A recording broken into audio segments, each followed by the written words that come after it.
Sophie. Hi, Sin. Hi, everyone. And welcome to the Snack Covenant episode 333. And Wow, today... all the threes. Wait a minute, Sophie. 3 plus 3 plus 3 is 9. 9th anniversary of Bloodborne. 3 third chords. It all works out. Well, now we have to do this. Now we have to analyze the iceberg. Let's go.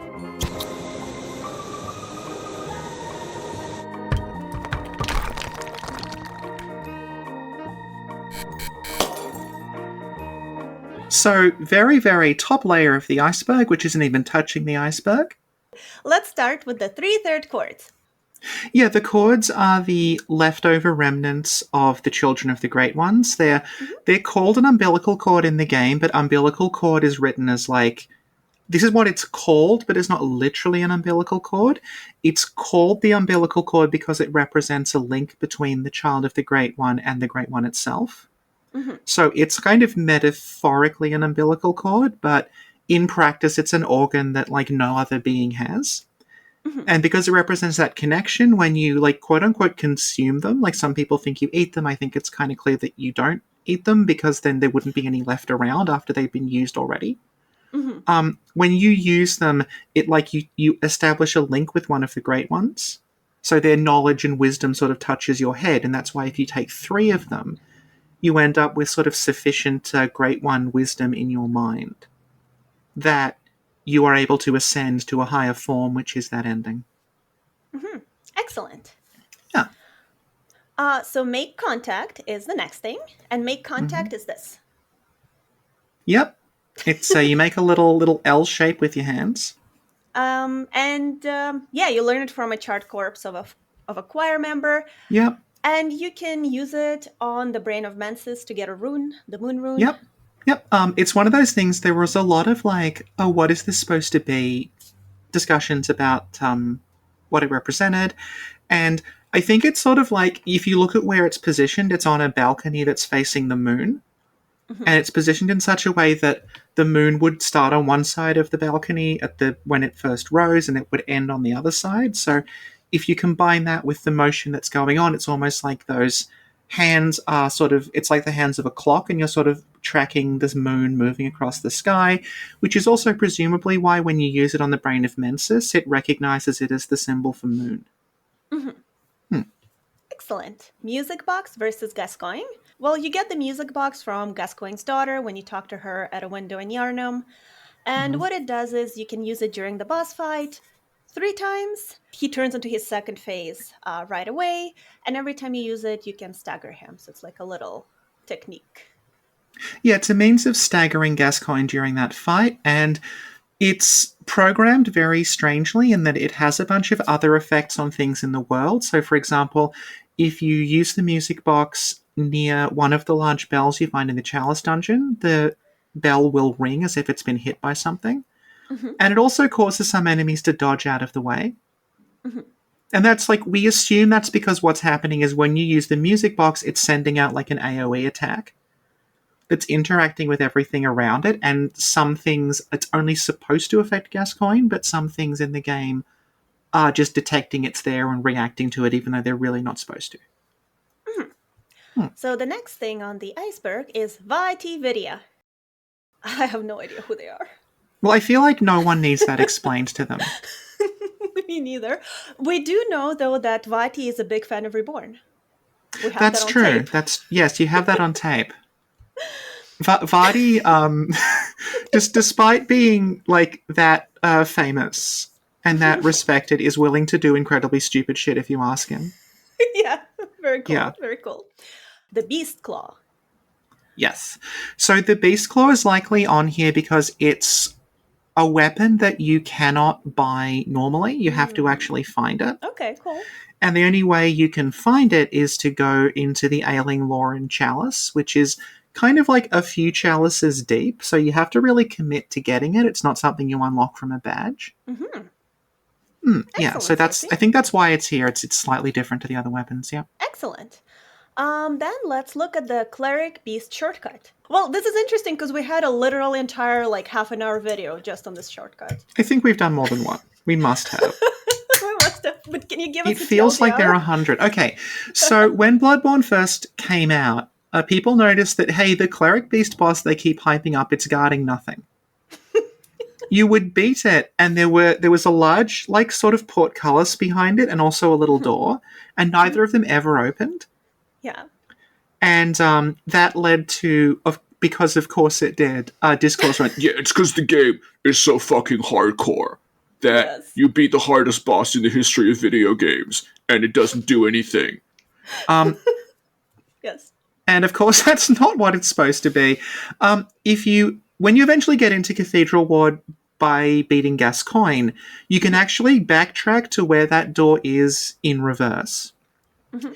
And you can see, like, that door does connect to Cathedral Ward, it does go through, and that is just a remnant of back when that used to be a shortcut. It Yeah. used to be a door, like, you could beat the Cleric Beast, you could go through there, and you could enter Cathedral Ward from the opposite direction. And so far as we can tell, the reason they scrapped that is because the Cathedral Ward area wasn't loading fast enough. Mhm. So basically, if you didn't give the game sufficient time to load in the area and you just ran and opened that door, you would just fall through because there was no map on the other side. Okay. Okay. The guy in Ludwig's boss arena surviving. Sketchy He boss can. arenas? So the guy in Ludwig's boss arena is the little sort of skeleton guy who goes like, Ludwig the Accursed is coming. Yeah, it's He like his almost always opening dies. act. Yeah. Yes, it's the MC. Um, Ludwig almost always kills him because Ludwig is enormous and moves really Hmm. quickly and has a bunch of ranged attacks. But Yeah. there is a very, very, very minuscule chance that he will survive. Yeah. Yeah. And if he does, he just sits there going, uh. The nightmares are stacked on each other. Yeah, this is Yeah. something that you notice it in the Hunter's Nightmare initially when you go up the top of the research hall and look down. You can see the area that you just came from below you. Hmm. And then what that does is it sort of retroactively explains why there's these ship masts sticking out of the sky in Yeah. the Nightmare Nightmare Frontier Frontier. later on, Hmm. Yeah. because those are the ship masts that you're seeing in the hamlet, so presumably the hamlet is below the Nightmare Frontier, you just can't see it, in the Hmm. same way that when you're below the hamlet and look up, you can't see the hamlet. Yeah. Yeah, And when you're in the hamlet and you look down, you can actually see like the city. yeah, yeah. Yeah.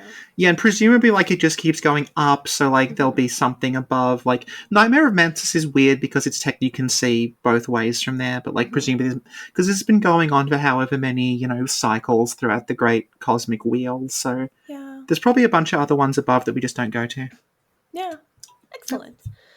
The next one is Yosefka is an imposter. Well, technically, Yosefka is Yosefka when you first see her, where she's all Yeah. like, "Hey, don't bring anyone here. I can't let you in," and she's kind of Yeah, flirty yeah, with you. yeah. And then when you see her again, she's like, "Actually, bring everybody here." Yeah, they're two completely different characters. They have Hmm. completely different requests that they make of you. Hmm. And, yeah, they both want something completely different. And I think, like, this leads to, like, something that I talk about and some people get really annoyed at, which is, like, the first Yosefka, Yeah. the one that you initially meet at the start of the game, she does not seem to be part of the Healing Church at all. No. Because she's someone who's very concerned for her patients.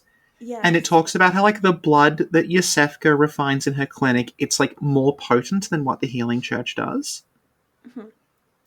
And then when she's replaced by the other Yosefka, she's immediately like, you stop getting the vials because she doesn't know how to make that blood. Yeah. And she's also, like, saying, hey, all these people who have these horrible diseases, just bring them in. It Yeah. doesn't matter. We Yeah. don't triage people here. And Yeah. Yeah. she's experimenting on them. So it's two diametrically opposed things. And, Hmm. like, we also know that at this point in, like, Yharnam's history, the Healing Church are persona non grata in Yharnam, like, they're killed on sight. Hmm. So, and they've all barricaded themselves in the cathedral ward. So, again, like, the fact that there's just someone operating out there and she's genuinely concerned for her patients and she's actually doing a better job than the Healing Church, Hmm. that says to me that OG Yosefka is not part of the Healing Church. She's No. her own. She's sort of what Yharnam would have been like before they took over. Yeah, yeah. Yeah. Brain of Mensis rune. Well, we We talked kind of about it covered that, during yeah. make contact. Yeah, Yeah, you you do do a make contact in contact. front of the Mensis brain. You have to wait for it to do a complete sort of cycle. I think it takes about a minute. You have to Okay. wait for your hands to go all Yeah, the way yeah. from one side to the To the other other. Mm-hmm. before you'll get the rune. Mm-hmm. Lesser amygdala. I guess the particularity here is that you don't see them unless you have a certain number of insight or unless you kill Rom. Yeah, they're just sort of like you need 60 insight to see the one in Erden Chapel. But then Yeah, also they all just appear anyway when the red moon happens. yeah. It may There's even one on refer to Nightmare like Frontier. yeah, it might actually refer to the way that there's two distinct kinds, where like there's the ones with Mm. the tentacles and the ones without the tentacles you actually fight. Yeah, that's true. Yeah, You know what yeah. it what else it could you know what else it could refer to? Have you ever been so mad you ripped out your own arms? Oh, all the time. Yeah, because the dungeon one. Well, I don't know. Maybe they all do that. I Yeah, just they have all the do image of that. the. They all do that. Okay, yeah. I just have a specific image of the dungeon one being really mad at me. Yeah. Mm. I mean, I would be too. Okay, so is that it? Did we That's it finish for layer layer one? one. Yep, yep. Excellent. Okay, Let's yep. move on to layer two, which is like the top of the iceberg. Yep. So, Winter Lantern is made of messengers. Yes. Yeah, the brain of the Winter Lantern is just a whole lot of messengers sort of stuck together. Mm-hmm. The brain of Mensis is also kind of similar. Yeah. Yeah. Okay. And this is where we're just like, we don't know what the fuck this means. I mean, I think Yes. like the messengers are supposed to be drawn to certain things. So you could say like maybe the messengers are drawn to the Winter Lanterns and they're just kind of like stuck to it. But it's the same way as like Well, the the messenger. crawlers Yeah. have messengers inside them and Well, you know, the messengers listen to the doll, so maybe they think, oh, Winter Lantern's also a doll. yeah, it could just literally be that. Yeah. Okay. We did have an Okay. episode on the Winter Lanterns, so I'm sure we already said all that. Just one. 60 insight. We talked about that you Yeah. see the amygdala. Is that Yeah. where you're also going to hear Murgo crying? You hear once Murgo get crying at 60 60 insight, yeah. Mm-hmm. Which is also like, it's kind of important. A lot of people argue about the exact timeline of what's going on. Mm-hmm. But if you have 60 insight at the start of the game, you can hear Murgo crying. So the plan to kidnap Murgo and everything, that's already all happened. That's not happening while we're playing the game. It's not happening when we're like, some people think that all the Mikolash stuff in the nightmare happens as soon as the red moon descends. And like, no, it happened like a really long time ago. Because Mikolash is already fully mummified. Yeah, when we it's find already him. that's already all happened before the game starts. Yeah. Yeah, excellent. Oh, old load screen. The old load screen is the last thing my old Bloodborne game saw before I threw it in the trash for 6 months. Yeah. Yeah, it's literally just, for those who didn't experience it, it's literally just a black screen with the word Bloodborne on it for about 3 minutes. So every time you die, that's what you see. It was very frustrating. I want to add my own thing to this iceberg, so pretend this is way at the bottom. Okay. The older loading screen. There's an older loading screen? There is an older loading screen that is only in like non-retail versions of the game. Oh my god, what is that? Which shows artwork of a removed enemy that we've collectively called Snuffles. Snuffles! It's like an unused, like fat sort of pig monster, and it's actually just it's concept art of that. Yeah, yeah. So that was it's like that was the main character at one point or something. Like we just really got to sell them on this weird pig porcupine man. They should have kept that. It would have been better than the other screen. Well, you know, they kind of did keep him, but let's talk about that later. Okay. Yeah, okay, yep. So let's see, what's next? Let's say Queen Yharnam. Yeah, so Queen Yharnam is kind of one of the most important characters in the game, and also barely shows up and has no dialogue, in true Souls fashion. Yep. She is the lady you see in the wedding dress after you beat Rom. Yes. And you see her again in the Nightmare of Mensis. You don't actually find out what her name is. No. You just know that, like, she's, if you can sort of contextualize, okay, this woman whose child has been taken and she's going to find the child and get the child back. That's what's happening. Yeah. It's not until you start delving into the chalices that more's revealed about her. Yeah. And it eventually reveals that, like, it's on, like, one of the final chalices. It says that the civilization that came before Yharnam, they traditionally had a monarch who was a queen, and the queen would take a sort of ceremonial name that meant something in their language. And then when you encounter the queen, her name is Yharnam.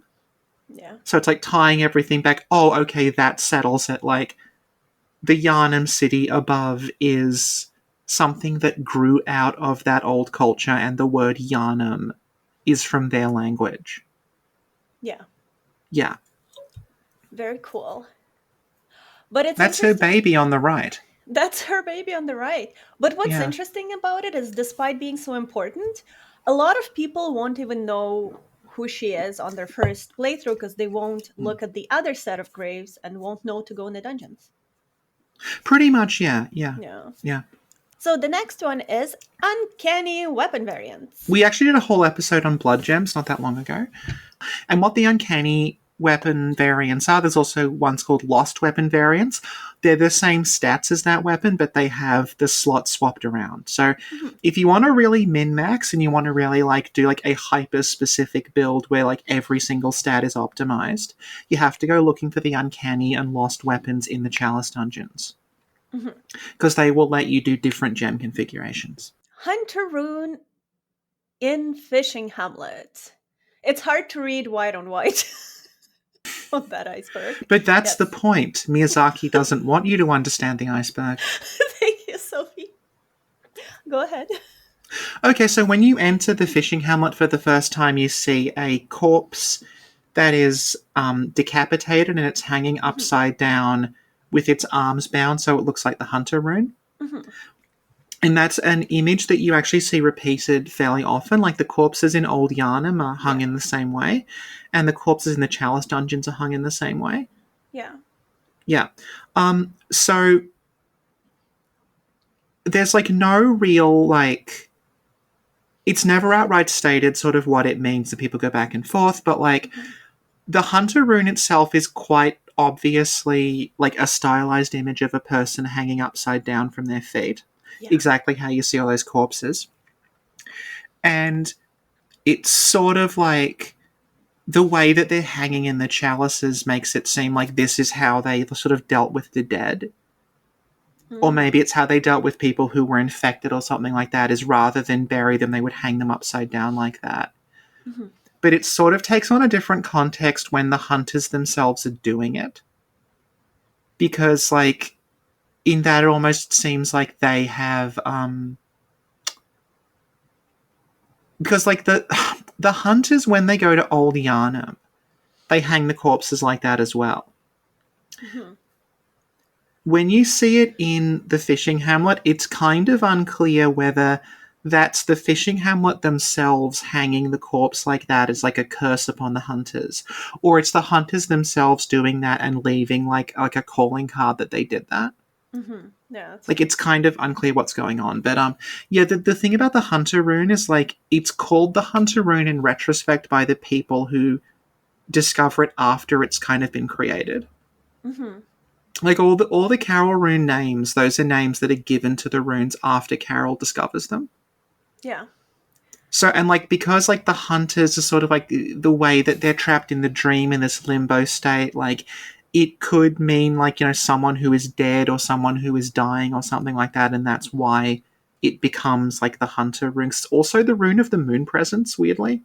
Yeah, it's also all over the dungeons. It's on that. Yeah, the moon altar. presence, yeah, like, you get that rune in your head at the start of the game, and that's what links you to them, and that's the moon presence is doing. That's the whole, like, you found yourself a hunter thing. Yeah. So, like, there's a lot going on with that rune. The next one is Berserk. Yeah. I mean, It's, a lot of I guess Miyazaki was very inspired by Berserk. well, the thing about, like, Bloodborne and Berserk is, like, there's a lot of Berserk in it, but there's also, like, we could probably do a whole episode on it. of just like different movies and comics and things that it's taking from. So like Yeah. yeah, there's quite a lot taken from Berserk. The sort of the two most obvious things are like everything climaxing with an eclipse where sort of people are like Hmm. changed into something Yeah. else, which is what happens with the apostles. But it's also the large armored guys in the cloaks. Hmm. If you remove the cloak, they just look exactly like Basuzo from Berserk.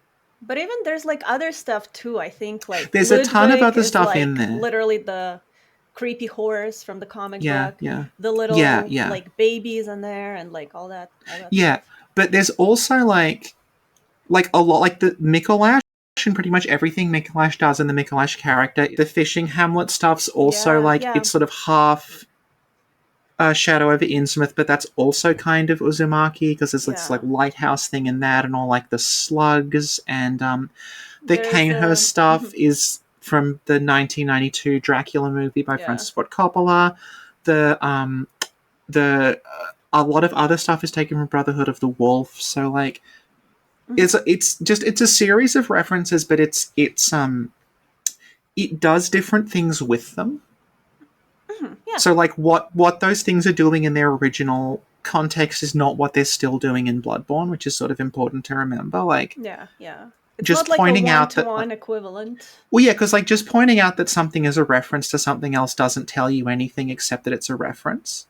Yeah. It doesn't tell you what it's doing now or why it's there. So yeah. Fishing Hamlet slug farm. Yeah, so Well, that's it's true. They do have a slug farm underneath yeah, it's in the fishing canonically hamlet. called the Parasite Farm, yeah.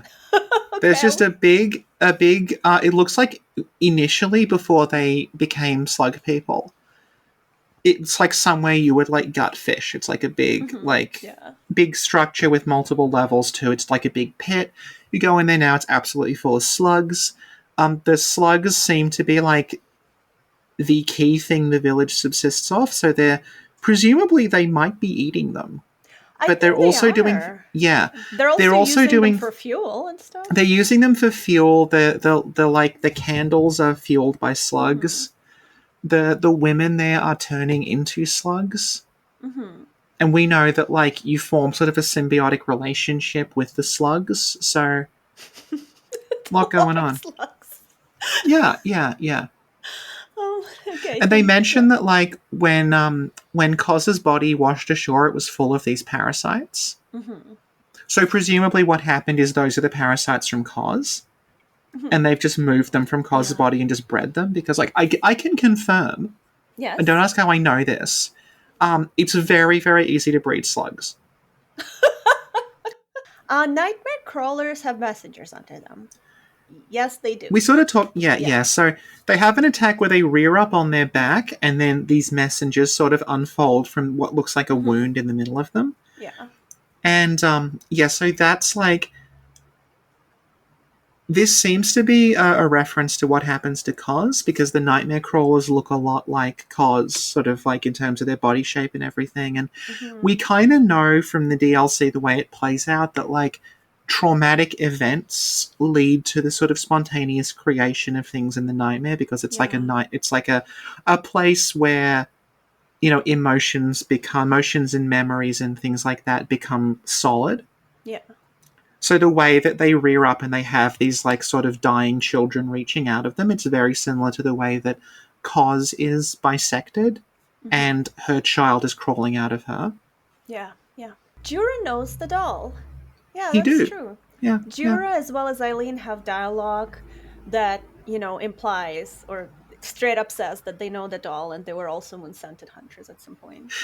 Yeah, yeah. Jura says like, you know, you have all night to dream and things like Hmm. that and you know, next time you dream give some thought is his Yeah. line and So now, let's move on to the church caused the scourge of old Yharnam. yeah. So this is something that was like initially a lot of people suspected it. Hmm. Um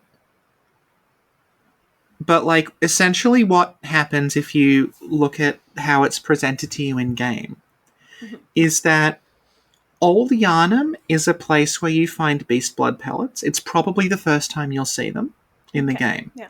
So beast blood pellets are something that like the church manufactured these things. You find out later on when you go into the research hall, the church are making these beast blood pellets. And the other place you find a ton of beast blood pellets is in Forbidden Woods. Hmm. And in Forbidden Woods there is that man posing as the beggar. Yeah. And if you side with him and give him what he wants, he starts giving you beast blood pellets. And beast blood pellets, true to their name, like they will raise your beasthood. So you can sort of start putting together, okay, the healing church is making these beast blood pellets, and they're using this guy dressed as a beggar as like a pusher. Hmm. He's like going to places and he's deliberately seeding them with these beast blood pellets, getting people hooked on them. Yeah. So the church have like a little experimental sort of like group of people they can observe, and that's presumably why they go after Forbidden Woods next, because they've run out of people in Yharnam because the whole Hmm. city is now infected. Yeah, Okay. So the Healing Church is the CIA. yeah, yeah. Dark Souls 1 DLC. So Bloodborne is in development at the same time as Artorias of the Abyss. Hmm. And some versions of the Dark Souls Prepare to Die edition, the PC version, I think it's in the remaster, they accidentally left a bunch of those files in there Okay. when they in the commercial release. So you can actually like crack that open and you can find like old versions of Cathedral Ward. You can find like someone actually was able to move them into Grand Theft Auto. Oh, yeah, that's right. There's a video up where someone's able to explore it. You can find old versions of Yharnam in there as well.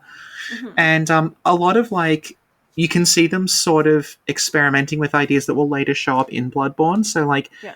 Chester, Hmm. the way that Chester has this like long flowing black coat really feels like this is them experimenting with cloth physics because they know they're going to use a lot of cloth physics in Bloodborne. The Hmm. way that the Manus fight works, where he's very fast and he's this fast, big, aggressive thing with one arm that's way bigger than the other. You can see, okay, that's like Cleric proto based. cleric Yeah. beast, yeah. So it's all sort of leading to that, and Hmm. even like the Ulasil township part where you're in a city that has been wrecked and you're descending going down on the rooftops is like very sort of like something that would happen in Yharnam. Hmm. Thank you, Yeah. Sophie. The next one is Abandoned Old Workshop. Basically, we find out that the Hunter's Dream is modeled by a real place, the Abandoned Hmm. Old Workshop. And it's abandoned. And it's abandoned, and it's pretty Yeah. tough to get to the first time you try it because you're gonna die like 50 Y- times because you gotta jump down a yeah. shaft. Tell us what happens if you put coins there. Oh yeah, this is interesting. So the Hunter's Workshop, the abandoned old workshop was actually moved during development quite a lot, and what happens with it is if you go there and you leave shining coins around the pathway, and then you leave that and you go somewhere else, you go to like the plaza facing Yahagol, you can Hmm. actually see those coins floating in the air, but Hmm. they're nowhere near where the workshop is now. So you can see, oh, that's the original position of the workshop. So Hmm. it's technically kind of still there, but they just move the part, like they move the model that you see off to the side, and this seems to have been a relic of like an older version of the map progression where you had to go to the workshop at some point. Hmm. Hmm. The next one is Bone Ash Hunter Set. Yep. So that's another thing like the Beast Claw that you can only get this in the Chalice dungeons. Hmm. So it's something that like, it's not like impossible or hidden or anything, but you have to make a fair amount of progress in the dungeon to actually unlock this thing. Now it's time for layer 3 with our friend Howard. Day 1 Patch Workshop Note. I like that one. It's the one that says that the umbilical cord came from a child of vile blood. That's a good Yeah, one. so the Vile Blood note is like, we talked about third chords already. Hmm. So you find a third chord in the workshop if you're playing a patched version of the game, by which I mean not 1.00. Hmm. It gives you a description that mentions, like, every great one loses its child. This is the chord that was used to beckon the moon presence, etc., etc. If you play that on 1.00, it specifies this was taken from the child of the Vile Bloods. Mhm. And that's really interesting because, like, it adds a lot to the Canehurst scenario. Mhm. And, like, we have a whole thing about the Canehurst scenario on the channel, so we won't do the whole thing now. But, like, suffice to say, this is, like, a thing people got angry about. And so, well, they cut it out of the game, doesn't count anymore. But it's like, because they can't fucking contextualize anything. It's like the Canehurst scenario, like, even without that, Mhm. it's pretty clearly about, like, the Healing Church betrayed Canehurst to get a child. Yeah. So they could get the cord from the child. Mhm. And all this is doing is this just, like, underlining it, like, yeah, that's what happened. And it's weird that they did remove it because it doesn't really change anything. Mhm. It just clarifies something. It's a situation where, like, if they removed it and then there was a DLC about Canehurst, I would understand. But they just remove a piece of clarifying information and replace it with nothing. So it's always been weird to me that they did that. The next one is the research hall is Bergenworth. Yeah, it is. Yeah. It is. So the research hall, we mean the area that you go to when the amygdala grabs you, not the church research area. Yeah. It's Yeah, like the yeah. one that So floats in the nightmare. the one that floats to the nightmare. So again, that's a situation where, like, the English script didn't say where it was. The Japanese script straight up said it was Bergenworth, but this is back when people, if you mentioned the Japanese script at all. So it took a while to settle, but, like, the long and short of that whole area is, like, that is literally on the Bergenworth map. The Mhm. actual coordinates are, like, if you're in Bergenworth, it's in that forest. Okay. So it's in the forest, and they just make it so you can't see anything from the outside. Okay. And the reason it's there is because at an earlier point in development, the Bergenworth area was really big. Okay. Because currently, Bergenworth, for a place that's supposed to be like this old institute of learning and everything, it's pretty much just Willem's study and some books, Yeah. which makes it seem like it gives a weird sense of what the place was, because it's described kind of like it's described like an institution, a university, an academic place. But Mhm. you go there, and then the sense you get is like, oh, it's more like Mensa. It's like a club that meet up to discuss things. Yeah. Because no, this Bergenworth seats about 8 people. Yeah. Yeah. And that's because early on, like, it was this full-on, like, university campus area, and they Mhm. kept cutting it back till it just became the Willem part. You just sort of go with it, like. Yeah, but I think you can also kind of sort of imagine, since everybody turned into slime and stuff, maybe they experimented a little too hard and got themselves thrown into the nightmare, you Well, know? that's what I assume happened, but it you don't really get a sense of where it used to be. That's true. DMC Redgrave. D. McRedgrave. Dim Redgrave. D. McRedgrave. So um, D. McRedgrave was the first person to really sit down and just write out in order, kind of like everything that happens, because initially mhm. the game was extremely confusing. So D. McRedgrave made a point of, like, here's all the item descriptions, here's how this, like, whole story fits together. He wrote a big document called the Pale Blood Hunt, Mhm. that became sort of the foundation that people referred to when they would talk Yeah. about Bloodborne stories. We've had Redgrave on quite a Yeah. few times. I'm He's friends with super, him. You're yeah. friends with him. He's very nice. Very nice, very Um, cool. yeah, Yeah. yeah. He and yeah, basically after he wrote that, he made a couple of videos, and then he was just sort of like, eh. And he How just he dare just he get plays. a life? He got a life, and I think he just mostly streams fighting games on Twitch now. Yeah, yeah. And Yeah, he yeah, plays them yeah. with Kain. And He plays actually, them with Kyan, the creator we, of I Want to Be the Guy. yeah, and we introduced them.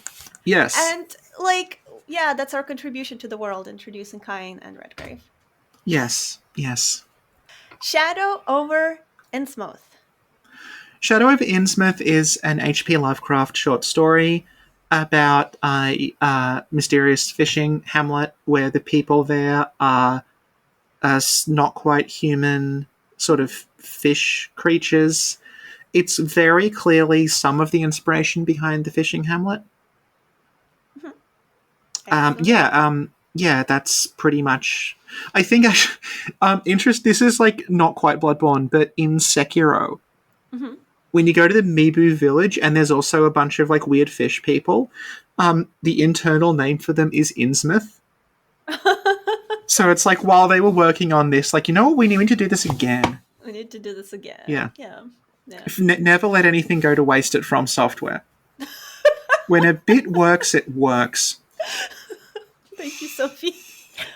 Areas unaffected by blood moon. Yeah, so quite a lot of Bloodborne's actually not affected by the Blood Moon phase. It's pretty much just Yharnam. Yeah, yeah. Like if you go Which to is odd because, Pinehurst. yeah, Yeah. because you see the Red Moon descend in Bergenworth. Hmm. Then if you go back to Bergenworth, it's gone again. Yeah. Yeah, yeah. So this is something that, like, when the game first came out, people thought this was a deliberate piece of storytelling, where it's like, Mm, it's telling you that, like, the Red Moon is this localized thing, it only affects Yharnam, mm, and it's like just a Yahagul thing. And then yeah. now that we sort of like dug into the code a fair bit, it's like, no, they wanted the Red Moon to affect everywhere in the game. Okay. And there's actually like little red moon effects and things that are programmed into areas like Bergenworth, like Forbidden Woods. It's one of those, it's like a minor detail, but if you obsess over it, it makes less and less sense the more you do it. Okay. Thank you. The next one is Project Beast. That's one of the old names for Bloodborne. It was Yeah. the first one that we knew about when it was leaked. It was called Project Beast, then it was called Bloodborne. Having looked back, there were quite a few other names trialed for it. Hmm. So at one point it was called Epitaph, and at one point it was Cool. called Scythe. Cool. Bloodborne Yeah, is and the best one, though.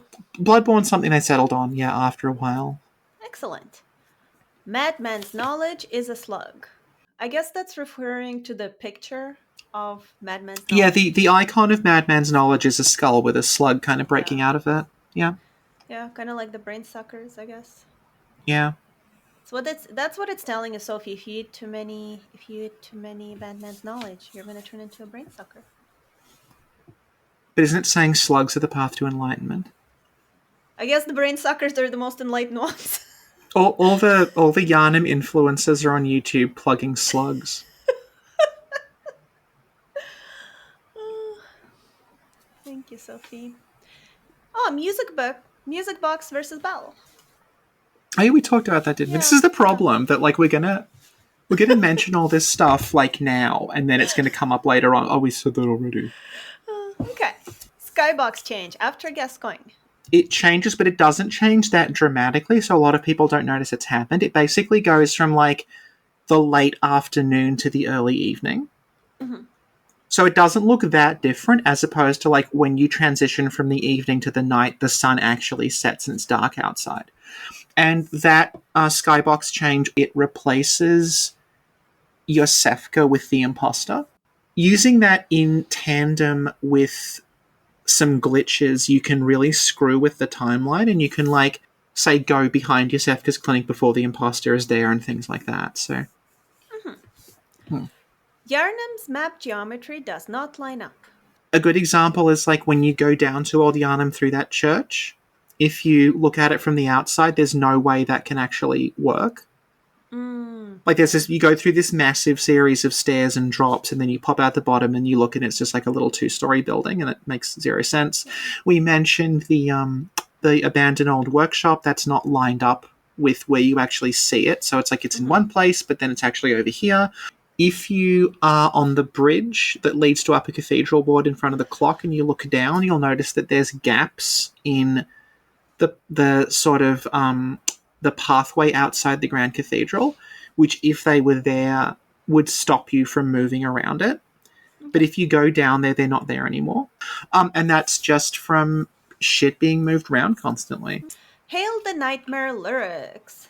Yeah, the Hail the Nightmare is the hymn that they're singing in Yahagul. It's like Maledictus, like that one.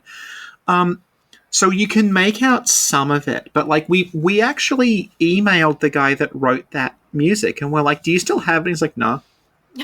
But Yeah, so we don't know. You can make out certain ones like Maledictus, obviously, and Hmm.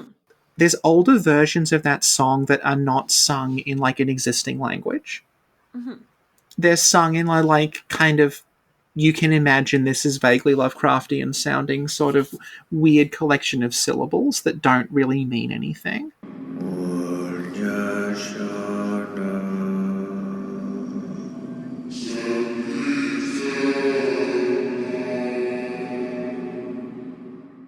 Tomb Prospector Sub.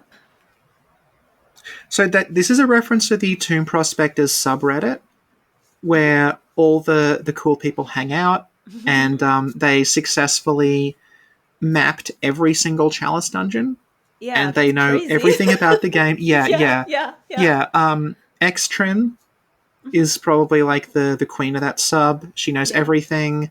yeah. There's also people like Foxy Hooligans, and like really high level PvP people who just Hmm. know everything about the Chalice dungeons and spent a really long time kind of sorting them out, figuring them out.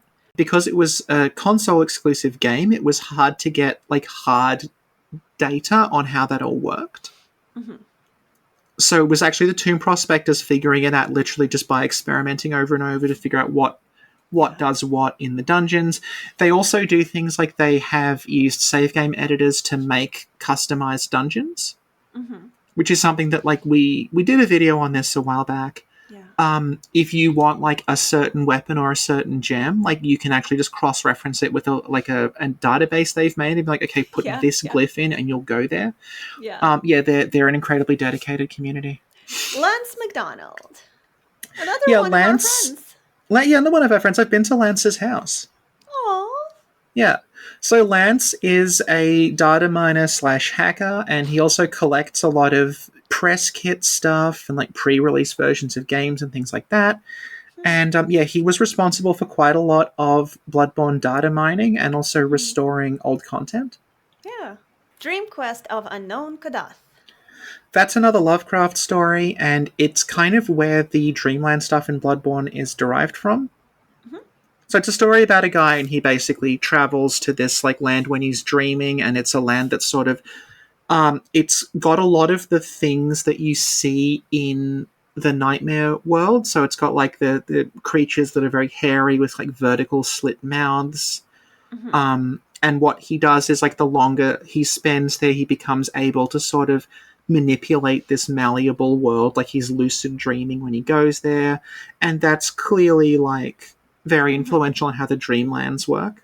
Whether this sort of malleable, strange place, and there's all these like weird Lovecraftian creatures there. Yeah, Yeah. The story of his that I like is the one with the mouse that bursts out of the guy's insides. That was really yeah, messed up. Oh. yeah. Yeah. Okay. Suck lever, only weapon with two You R2 said that. animations. You said that, and I looked at the picture of Lovecraft, and I'm just imagining him watching. He's like, I like the mouse bursting out, and him just going, "You know nothing of my work."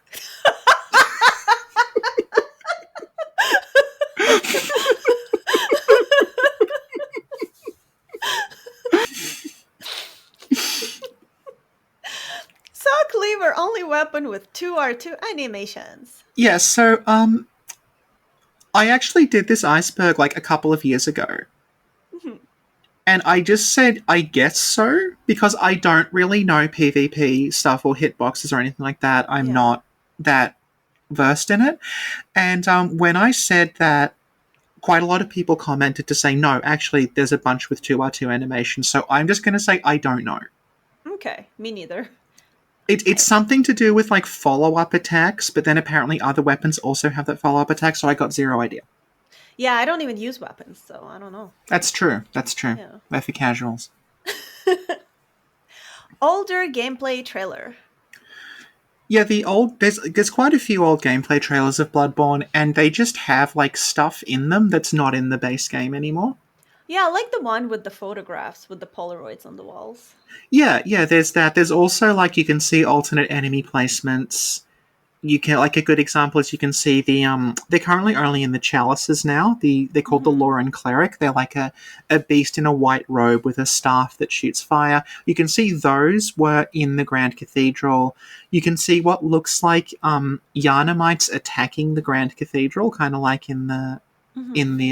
the cinematic that they didn't use. Yeah, just plenty of things that like just don't end up in the Yeah. finished game, which is true of like every From Software game. If you go Oh back and look yeah. at the old trailers, there's so much in there that's not in there anymore. Definitely. Yeah, Definitely. Um, Bergenworth basement. it can't be opened, and if you like clip through it and look, it goes nowhere. So let's talk about why that's there. Okay. Why Okay, is it there? so one of the things about Bloodborne that like we kind of know existed, but there's no footage of it, so it's not really something you can properly show off. Okay. Is there was an area called Upside Down Bergenworth. That's right. Yeah. Yes. So there's references to this place called Upside Down Bergenworth in the game data. And we really went back and forth on what the fuck Upside Down Bergenworth was supposed to be. So, like, Mm-hmm. one theory we initially had was like, oh, is it just that when you're in the water and you look up, was there going to be just an inverted model of Bergenworth, like you're looking at it Mm-hmm. through, like, a reflection of it? And they did it that way because that was less, like, processor intensive than rendering a reflection. Like, is it just that? Mm-hmm. Mm-hmm. But then we found when we were data mining, no, there's Bergenworth assets that are literally upside down. Mm-hmm. And then we were like, God, was there an upside down Bergenworth at some point? I don't know. That's really weird. And then about 4 years later, Elden Ring came out Mm-hmm. and featured a dungeon called the Karian Study Hall Mm-hmm. that is very similar to Bergenworth. It's like library academy place full of nerds and who are researching weird shit from space. And you Mm-hmm. go through it, and then it turns upside down, and you go through it backwards upside down. Mm-hmm. And this is when we realized, oh, there was an upside down Bergenworth, and you cut it and you reused it for this. Mm. So Yeah. what you're saying is that Elden Ring is a Zardion like. Yes. Thank you. Yes. And yeah, that the presence of like trapdoors and things, presumably that is left over from that. It's also, if you look at Bergenworth from the perspective of if this was upside down, how would it work? It still Mm-hmm. works. Like you literally have stuff stuck to the ceiling Yeah, yeah. in a way that like you would be able to sort of walk up to it and walk around it and things if it And were there's like like, ladders and all that yeah, stuff. yeah. So Yeah. it's fairly like, we may never see this thing. It may never have been properly finished, but Mm-hmm. we're like reasonably sure there was an upside down version of Bergenworth that you had to go Okay. through. And that might actually be the genesis of like the lecture hall is in the nightmare. Okay. Like there may have been like an upside down nightmare version of Bergenworth where everything's flipped. Mm-hmm. But yeah, it didn't. Okay. It's nowhere. We just sort of know it exists from circumstantial evidence. Excellent. Thank you, Mm-hmm. Sophie. Um, Pale Blood. Well, Sin, when you hit the doll in the dream, her blood is pale. This is a sign that she's a great one. So here's the thing about Pale Blood. Mm-hmm. Pale Blood is set up in a specific way to screw with you. And a lot of people, I think, actually were successfully screwed with by it and didn't get what it was. Okay. So what happens is, when the game starts, you get that little note that says "Seek Pale Blood to transcend the hunt." the hunt. Yeah, yeah. So your initial thought, and this is the problem with the main character not having dialogue, is that it's all like Gilbert going, "Oh, is that what you're looking for?" Yeah. Is that you go talk to Gilbert. Gilbert's like, "Well, I don't know what Pale Blood is. I've never heard of it. But if you're looking for blood, go to the Grand Cathedral and speak to the Healing Church." You go there, and obviously Vicar Amelia is not very helpful. And that's when, like, and then that's sort of dropped, and you go to Forbidden Woods. But if you go to Yahar, you get that note saying, "Behold a pale blood sky." Pale blood sky, and that stays there when the red moon is active. And then what happens is, like, you then go to the second floor of the Nightmare Lecture Hall. And there is a note saying that, like, it just basically says, like, the nameless moon presence beckoned by Lawrence and his associates, dot, pale blood, dot. Yeah. So what ultimately ends up happening is, like, what it's doing is it's recontextualizing what pale blood means. You eventually realize, no, pale blood is this thing going on in the sky. I sought pale blood, and that ended the hunt. Mm-hmm. And because the game loops constantly, the first thing that happens to you is you go back into that room and you see that sign and it says, seek pale blood to transcend the hunt. Oh, that's what I just did. And the last thing on level 3 is Jerk Sans Frontières. Yeah. Who knows? I don't know. Do you? I don't know. I think he's dead. Okay. Let's move on to level 4.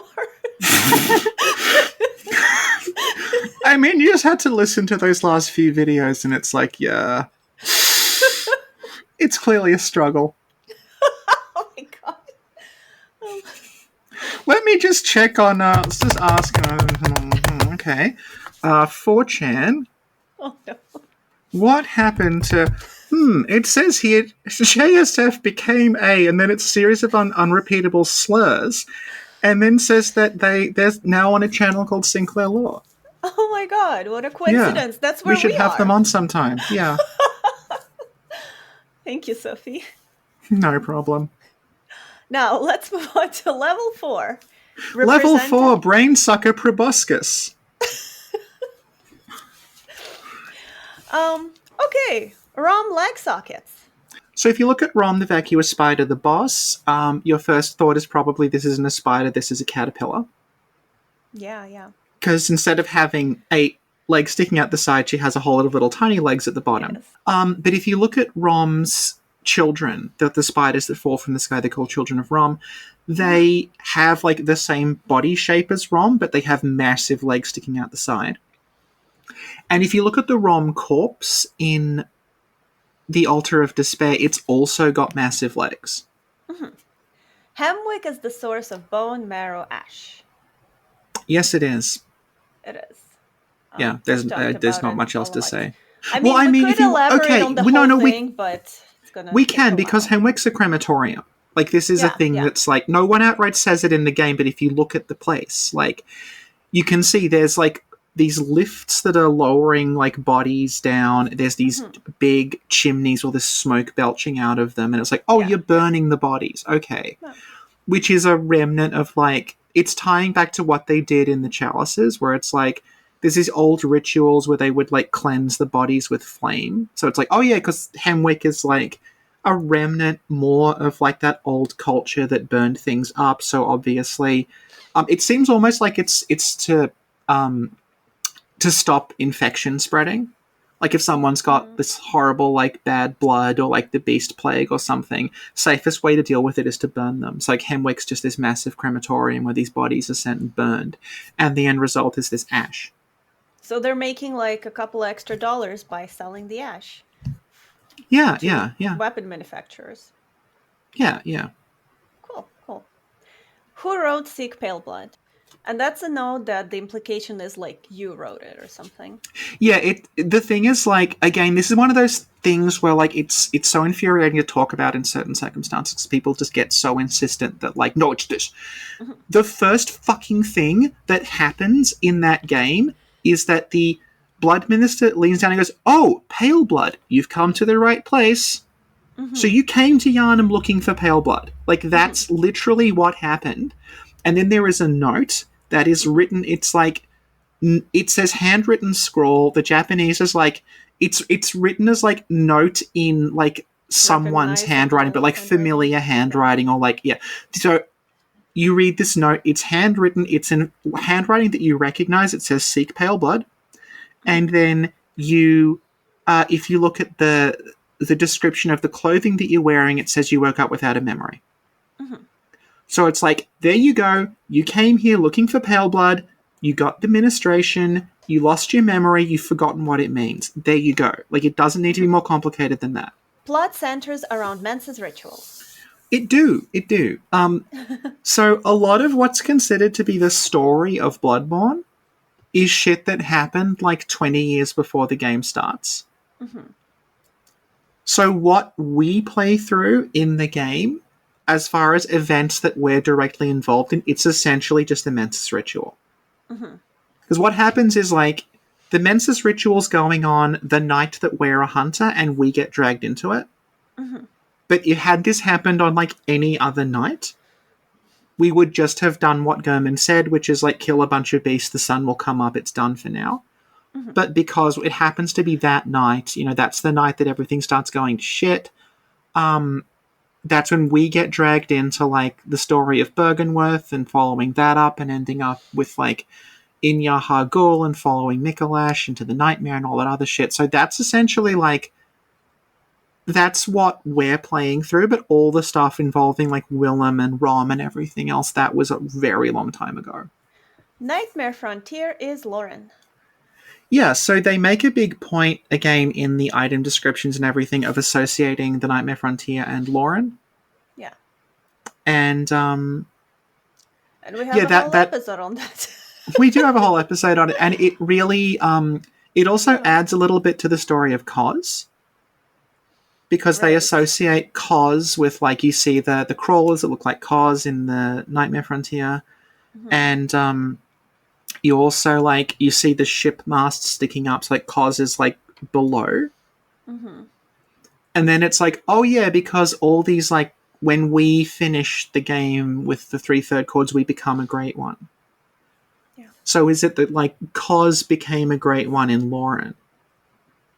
And then Kos ends up communing with the next set of humans that come after, which is us. So in the future, like, is there going to be a group of humans who find the adult version of the little slug thing that we become? Yeah. They're going to commune with us, and the whole thing will just continue forever. Yeah. Yeah. Alpha Skybox. There's a bunch of Alpha Skybox differences. There's some in the Hunter's Dream, like it changes a little bit. They did a lot of Skybox patching out. The doll bleeds pale blood. She does. It's because she doesn't have actual human blood. She just has some weird fluid in her. Yeah. Mm. So there was a theory that, the white liquid. Those are Gurman's creative juices. Yeah. Okay. Tomb Prospector sub. We did that already. Yeah, we talked about that. That's actually on here twice. No, the other one was... Oh! No, they both say Tomb right. Prospector sub. Okay, yeah, excellent. Yeah. So we did that. Maybe it's saying one of the Tomb Prospectors is a sub. Maybe one of the Tomb Prospectors is a sub. Excellent. Yharnamite. I don't know. Yharnamite in intro has blood drunk hunter eye. They do, yeah. Again, this is something that, like, it's clearly something it was part of the story, and then it was sort of moved out and then brought back again later.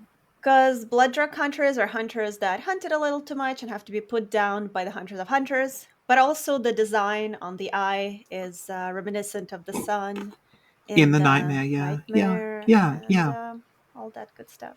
Yeah. That's the curse of Kos. Like, the eye starts to rot from within, and it ties into the whole, like, everything about Bloodborne is sort of thematically connected, even if it doesn't make rational sense. So, like, the idea that in Bloodborne, like, wisdom and enlightenment are associated with the eye.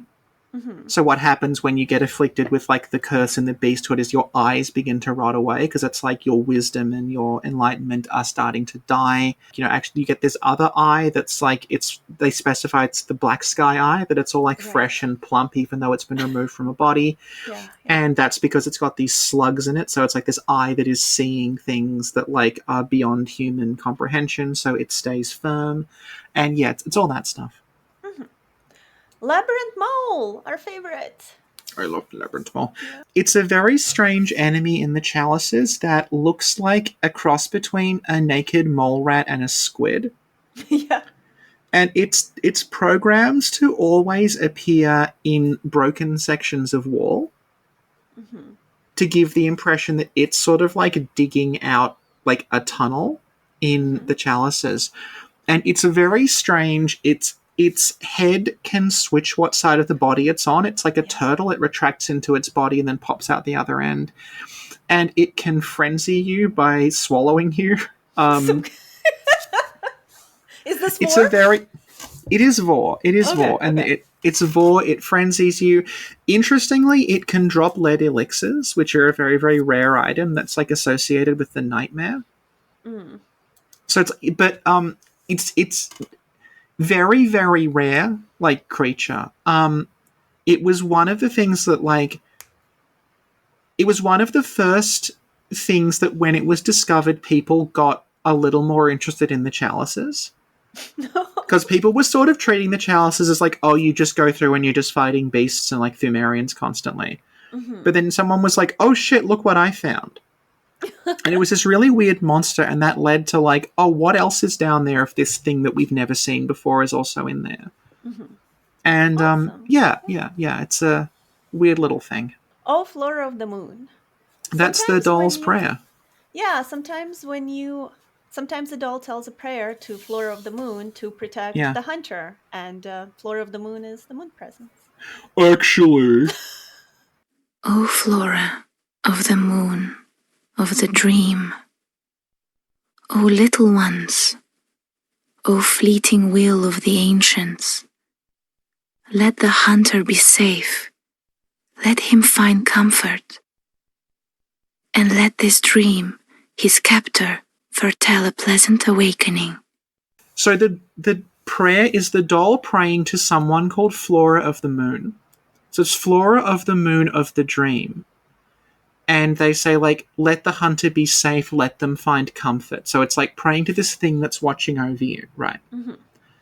And Flora is capitalized. It's like, it's a name. And if you go into the Japanese script, it is written phonetically, so she's not saying flowers of the moon, she's literally saying furora of the moon. She's addressing something called Flora. A lot of people were very, very angry and insistent that she cannot be talking to the moon presence.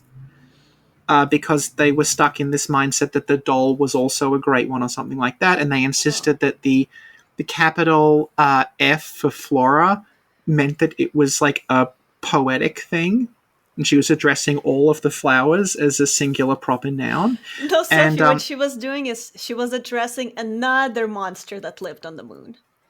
Oh, okay. Golbez. What? Much, much later on, when we started digging into like unused dialogue, there are indeed lines where Gurman straight up calls her Flora. Like, Flora will descend once more, but Flora is her name. Okay. Chalice Illusory Walls. There are illusory walls in the Chalice dungeons and nowhere else. Yeah. Yeah. So the Vadi Vidya plagiarism controversy didn't go for very long. It was literally, I think it went for about a week. But people insist on bringing it up all the time because it's basically the closest thing the Souls community has to, like, e-drama. Because it's frankly not a very drama-filled community at all. And it was basically just this back and forth about, like, back then, we're literally talking a decade ago, okay? Vardy would make videos and he would just sort of say things, and then the video would end, and there was this thing about, like, Vardy's, like, lifting things from discussions he's seen. He's, like, reading what the community's doing, and he's kind of synthesizing that into his work, but he's not saying where he got it from. If you watch Vardy video now, you can see he makes a very, very... he puts a lot of effort into shouting people out and, like, saying, like, this person said this thing, and, like, you may want to check out this creator, and, like, I spoke to this person. And that's something that came about as a result of this sort of, like, very, very small-scale drama. And the reason it's on the Bloodborne Iceberg is because quite a lot of things Vardy said in his first big Bloodborne video were very similar to what D. McRedgrave said, and now Vardy credits everyone obsessively. So, like, it's done. It's resolved. No one involved in that is still angry at anyone else now. let alone, like, even at the time, they weren't actually that mad. It was just like, can we just have more credits, please? Mhm. And that's all that is, but people just want to keep bringing it up. We should create some drama. How? No one watches us. Okay, Yeah, we yeah. have to imagine we're in an elevator in a department store. Okay, okay. Ding! Level 5, amygdala. Amazing. Ariana is from Kinehurst. She She is. is, and I don't know why this is so low on the iceberg. Um, Because it's like pretty much just part yeah. of the plot. The whole Ariana plotline is basically Ariana is from Canehurst, but she doesn't know it. Mhm. So, like, the dress that she is wearing is a dress that you find in Canehurst. Mhm. Basically, you see a picture of like a noblewoman, and she is holding a child who's wrapped in red and has blonde hair like Ariana. Mhm. And then what ends up happening with Ariana is like there's something about her blood that is very, very potent, but she's not a blood saint. No. So it's not immediate. Like, she doesn't know why. She's just like, she calls herself like, I'm just a whore, but there's something about my blood that's Mhm. special. And that is why when the red moon hits, she's the one that falls pregnant, Mhm. because she's got that like very potent Canehurst / Thumerian blood in her. And Mhm. that's why she becomes the host for the child, whereas the Mhm. other people in the chapel don't. Yeah, and Adele is so jealous. Well, Adela can kill her. This is the thing. Yeah, yeah. If you take too much Ariana blood, Adela goes all yandere and just like stabs her to death. Yeah, yeah. Yeah. Bloodborne art book. But back in the day, before all you kids with your computers and your hacking, Yeah. um, Yeah. we didn't know the names of a lot of things in Bloodborne, and we got the names Yes. from the art book. Yeah, the art book was the only place you could get official names for things. Hmm. But what happened with that is that prior to people getting their hands on the art book, they just came up with names. Yeah, that's true. And they stuck around for ages. So you still Mhm. get people like the what's called a Garden of Eyes, like the fly people. They were called Migo zombies, and like the women in Canehurst were called the Bound The bound Widows. women. Yeah, yeah. Yeah, and I think those were just fan names. That like Brick Troll is another one. Brick Troll. Yeah, that's a Yeah, that classic. just stuck, and people still use. They were mostly on Fextra Life, and they just Mhm. stuck. Mhm. Yharnam was built by Thumerians. We have a Um, whole 2-hour video on that. yeah. Yeah, Yeah. technically, I don't think Yharnam was built by Thumerians. Well, but the question is like, at what point do But you stop being a Thumerian, start being a yeah. person? Yeah, yeah. No, but But yeah, that's you're true because it's no. just very gradual. Yeah. Like, we sort Yeah, of but brought that up when we talked about Queen Yharnam. That like mhm. the big reveal of that is supposed to be like, oh, the Queen's name is something from the Thumerian language, and then you meet her and it's Yharnam. And it's like, oh, Yeah. okay, that makes sense. Yeah, and you're right. We did have a whole long, long video on it. Yeah, yeah. Yeah, yeah. Shadow of Yharnam are bodyguards. This is another thing. It's like Pale Blood, where it's structured as like it's there to mislead you, but then it comes around and makes sense again later. Mhm. So, like, this is a conversation I was having last night with Night of the Orchards. Actually, Mhm. is about like the thing about the Souls games and the way that they're written is like they are using like misdirection and vagueness and ambiguity and unreliable narrators and things like that a lot. But they're using them to tell a story. They're not using them to make the story confusing. And I think that's an important distinction to make. So, like, Mhm. the whole thing about Shadows of Yharnam, it's like Pale Blood, it's to do with the order that you encounter everything in, is that you first encounter them on the way to Bergenworth, and you see these things, and they're just called the Shadows of Yharnam, and you think, oh yeah, Yharnam, that's where I just came from. They're like weird shadow creatures that inhabit Yharnam. You defeat them, and then you see Queen Yharnam, but you don't know her name is Queen Yharnam yet. Mhm. Then, way later on, you encounter them again in the Nightmare of Mensis, and they're guarding Queen Yharnam.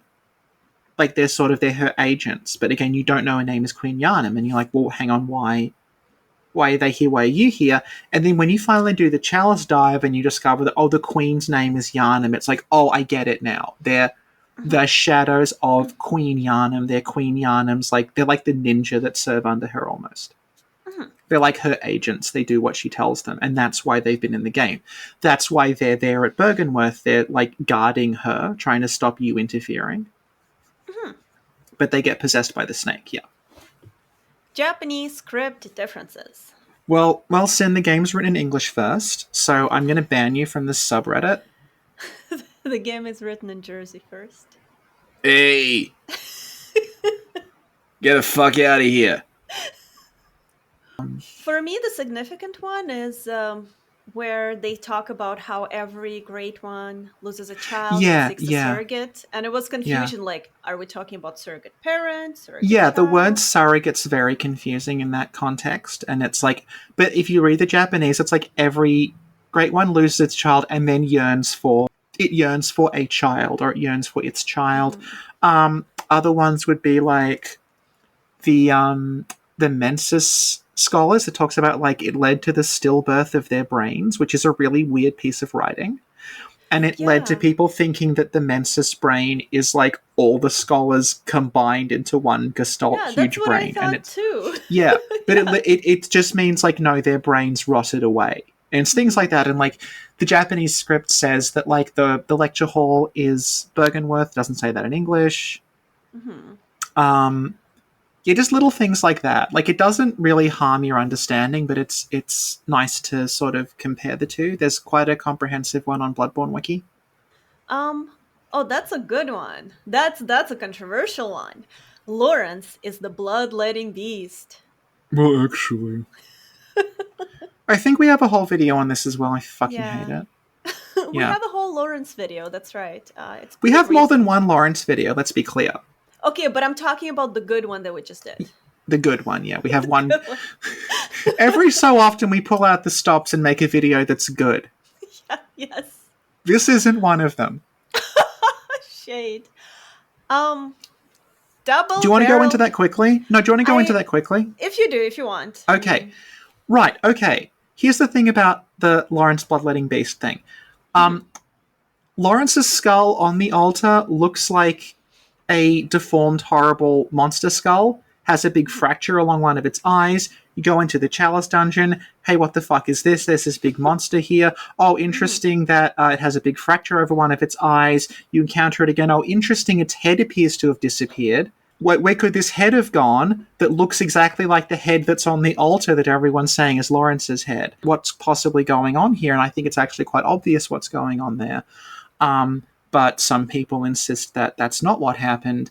And then the DLC came out, and there was a fight against Lawrence, but he was a retextured cleric beast. It's happening in the Nightmare. And also, like, that can't have been the form that Lawrence took anyway, because the skull on the altar is clearly not a cleric beast skull, because it looks like the skull of, like, a baboon or like a chimp or something, which fits with the sort of the big ape-like bloodletting beast, as opposed to, like, the cleric beast skull, which is more canine. And it's one of those things where, like, I think it's pretty clear what they're getting at, but because there's never actually, like, an item description that says, and then Lawrence became the bloodletting beast, people just sort of, well, it could be anything. Double barrel shotgun. That one I know.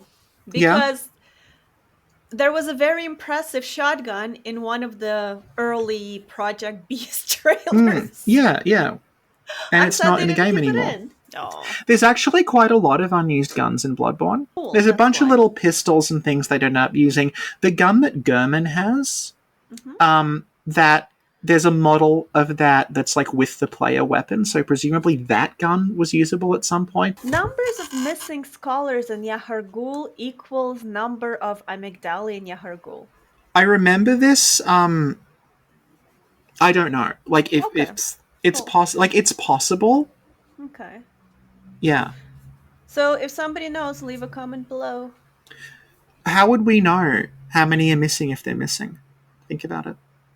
If somebody's from Yahargul, leave a comment below. If Let you us have know who's missing. if you have the timesheets from Yahargul and you know who clocked in that day, Yeah. send them to us and we'll cross-reference it with the number of amygdala who clocked in. Thank you, Sophie. Um, Music box versus Murgo's wet nurse. Yeah, we talked about that. It's just Yeah. like Yeah, we basically, did. if you use the music box on Murgo's wet nurse, it will dodge to the side. Yeah. And the thing is, like, people are, ooh, significant. What? And the reason this seemed significant at the time is that the music that plays during that fight is the music box theme. So And it it's called seemed to like have Murgo's this. lullaby. It's right? called Lullaby for Murgo. And it's Lullaby like, for Murgo. Yeah. oh, okay, this seems significant. But the thing is that Wet Nurse will also do the exact same thing if you, like, throw a pebble at her. Or throw a knife at her or shoot at her or something like that. She'll also try to dodge it. So it just seems like what's happening is she's detecting that you're using, like, a ranged attack and she's getting out of the way of it. I don't think, like, it's that significant. Sekiro tease. Oh, is this Shikage Yamamura? So in the credits of Bloodborne, there is special thanks to Chikage Yamamura, which we had no idea who that was. And then in the DLC, they added a character called Old Hunter Yamamura, who used a Chikage. And we were like, "Oh, this is kind of interesting that they did this." And we weren't sure who Chikage Yamamura was. Like, people were thinking, like, is this someone's like RPG character or something, or is it like someone that they know? And then it was like, here's From Software employee Masaru Yamamura, and he was he was in charge of Sekiro, and that character is dressed like Wolf. He's got like the sort of the yellow, like baggy Japanese period clothing on. So that was really cute. That was a cute little thing. Yeah. Logarius is a Thumerian. Yeah, Ligarius has the same moveset mostly as the Thumerian Elder and Thumerian Descendant. He's got the same build. He's like wearing all this like robes and things that are sort of. I mean, Ligarius is fucking weird. We have episodes on Logarius, don't we? The thing about Ligarius, and this came up a lot at the time, and I promise you there is no answer, is that like everyone's fighting Ligarius and they're like, oh yeah, this guy really looks like he's the king of Canehurst. And it's like, yeah, he really does, but all of the item text is saying he's actually the leader of the people who attacked Canehurst. And then he put the crown on as like penance. He puts on the crown to like sort of seal Annalise away, and it's like, okay, but that in itself sort of like ties into this other notion in the story, which is like there was a civil war in Thumaru. Right. Where they're clearly, like, if you look in Thumaru, there's clearly like there's a losing faction in Thumaru that dress like the Canehurst people. Like, you don't properly encounter them, but you find their corpses. So there's this impression that, like, oh, is what happened? Did the Canehurst people get driven out of the labyrinth and go to the surface? And if that's true, then you can kind of hand-wave Ligarius being a Thumerian, because it's like, well, did he come up to, like, finish the job? Like, was he looking for them the whole time? And okay. Moon presence behind everything. the moon presence is behind making you a hunter and keeping you alive for the duration of the hunt. But it's not behind the Mensis ritual, it's not behind anything at Bergenworth, it's not really behind anything from like a plot point of view, it's just like the next level up from Gurman. It's like, Gurman's there to look after you and train you, Dol's there to look after you and help you level up, and the moon presence is above them. And it's just a contractual arrangement. The moon presence is going to stay there, keeping the hunters going until Lawrence comes back, but Lawrence will never come back, so it's just doomed to continue forever. Let's see. Rome is a she. Yes, she is, and Miyazaki confirmed it confirmed in an interview when he called her cute. Yeah, the The Japanese name is Roma, which is a more feminine sounding because Rom makes you think of like Rom the Space Knight. Impurity Room depicts a bloodletting. Yes, it does, because it looks like someone standing with their arms out and like drops falling from their arms. Yeah, it's a pretty abstract design, but yeah, that's one way of looking at it. Developer chalices. So the developer chalices are preset chalices that the dev team used to test various things. And they're left in the game. They're not normally accessible, but we mentioned the Tomb Prospectors.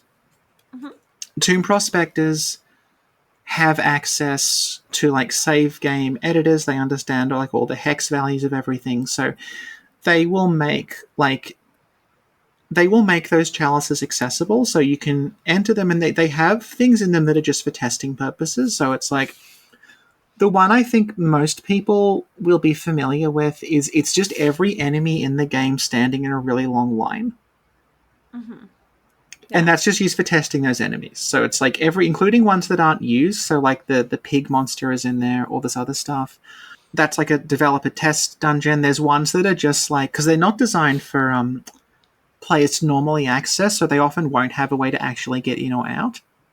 So there's some that are just a series of boss arenas floating in nothingness. There's, just variant bosses. There's like a version of the Bloodletting Beast where the head falls off, things like that. Just stuff. And some are still accessible and some are currently locked off because of the way Chalice sharing works. Okay. Kindhurst statues missing limbs. Oh, that's the ones that are on the horses that line the path to Queen Annalise. This is like one of the really interesting parts where when you're climbing the stairs to where Annalise's throne room is, there's all of these statues of knights and they're all missing one leg. And when that first showed up, like, to put this in perspective, this is a game where there is literally like a floating statue in the sky at one point. And like there's parts of the geometry that you can walk on that you shouldn't be able to.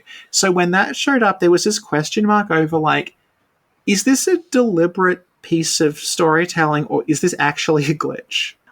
And then the DLC dropped.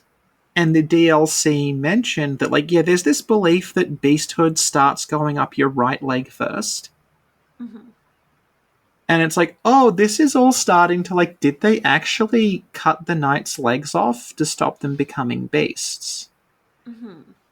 And then, lo and behold, when the data mining started dropping us little like boss models and stuff, one of those was a knight with one leg riding a horse, and they were probably designed for Canehurst. So, are they in Elden Ring now? Yeah, they are.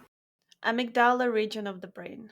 The things that we call amygdala, but only because Patches pronounces it that way, it's technically pronounced amygdala. Yeah. But they are called almond.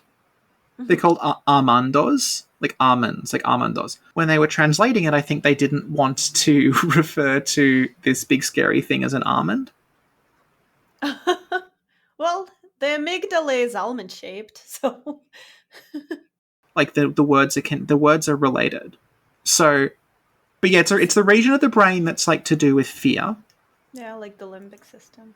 Yeah, so there's a lot of like, ooh, amygdala, fear. The game is about fear. 60 FPS port. So Lance McDonald played around with a bunch of the values in the game and managed to, after quite a Herculean amount of effort, get Bloodborne to run at 60 FPS, but at a lower resolution. So it's like 720p 60 FPS. He's made videos on it. It looks great. There's actually quite a good analysis of it from Digital Foundry where they go through and just discuss like how everything works.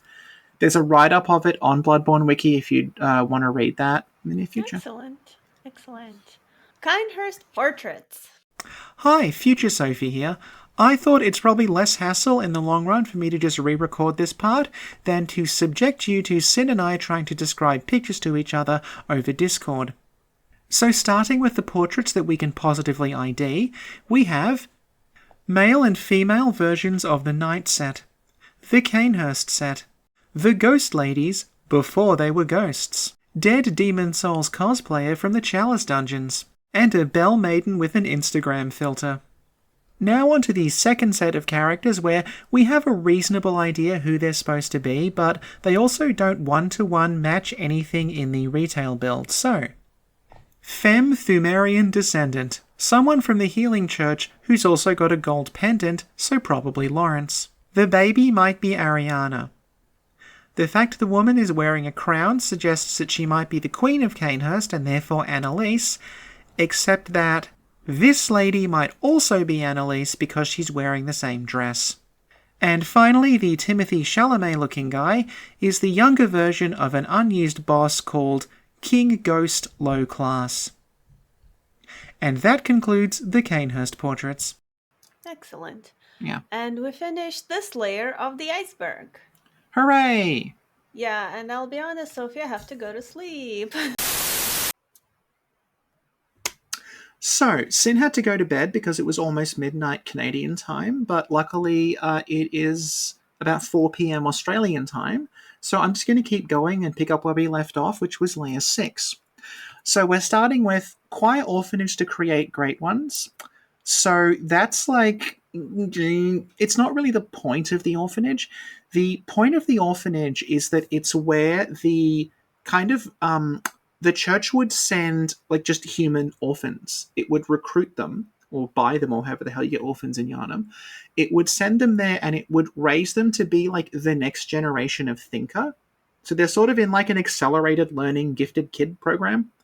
And it's teaching these kids to become these, like, you know, really, really highly intelligent scholars with the intent that they would then take over and lead the Healing Church into the future because they're, like, the next generation.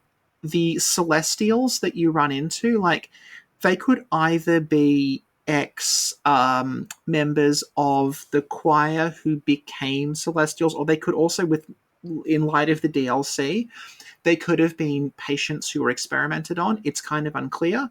But, yeah, that's what the orphanage ends up creating. It creates the choir. The choir ultimately don't really accomplish very much. They all get fried by Mensis. But yeah, that's the point of the orphanage, is to basically create the choir, upper echelon of the church. Choir end up not really liking the church and wanting to go back to the way Willem did things, so there's some tension there. But yeah, that's what the orphanage does. Grave in Witch's Abode. I'm not 100% sure what this is referring to. I think it is referring to this, like, churchy-looking relief on the wall in the room where you fight the Witch of Hemwick, but that's like a statue of a grave. I don't think it's actually a grave. That statue is kind of interesting because it's there's a non-Hemwick version of it that's not used in the game. So way back in older versions of the Hunter's Dream, where the little chalice altars are now, there was actually this massive fuck-off mausoleum-looking thing. And there was that statue there, but it was the whole woman from head to toe holding like that. It wasn't just from the bust up, which is what you see now. I think it's referring to that. It could also, I don't think it is referring to this, but there is a grave that is unused in Witch's Abode. It's not actually part of the building. It is an asset that they made. And it is a coffin, and on that coffin is the flowers that are in the doll's hair. So I am fairly convinced that prior to the scenario we had now with Maria, that was probably where the woman the doll was based on was buried. Messages are unborn fetuses of the Mensis ritual is a little odd. I don't recall ever actually hearing anyone suggest this before. Messengers being, like, very fetal in nature, that's definitely part of what they are. We never really find out concretely what the messengers are supposed to be, but I think it's sort of reasonable to say they're probably like the departed souls of, like, the children who have died. So I think it's meant to be like the whole curse their fiends, or the children will be born into misery. It's like all the children are dying, and when they die, they're going to this kind of limbo state and becoming messengers. I don't know if it's going to be on here, but the place you fight Orphan of Kos is very, very overtly referenced from the part of Buddhist hell where children go if they die before their parents, and the messengers seem to be part of that, I think. I don't know what that has to do with the menses ritual, because I don't think there's any pregnancy really in the menses ritual. That's one interpretation, I guess, is a quote from a Miyazaki interview. Also, hi, it's Future Sophie again. I forgot to record this part at the time. And it's actually kind of revealing, I think, if you look at it in context, because the interviewer is playing up to Miyazaki that his stories are so opaque and mysterious, and the answers aren't really there in the game. People have to come up with their own. To which Miyazaki is sort of politely, but also kind of curtly replying that that's not what he's trying to do. He says he wants to inspire people's imaginations, but he's not actually trying to make something that is overcomplicated or impenetrable. So the relevant section of the interview where the quote actually comes from is a discussion of pale blood, and this is what Miyazaki says. He says, "There are two different ways you could interpret pale blood here. One is the colour of the sky after you defeat the vacuous spider and the Mensa's secret ritual is uncovered. The sky there is a very pale blue, like a body drained of blood. I think there is also a message placed in Yahar'gul that calls back to that. This is before the Mensa's ritual is revealed, so that when you're kidnapped and go to Yahar'gul, you don't know what it could mean yet.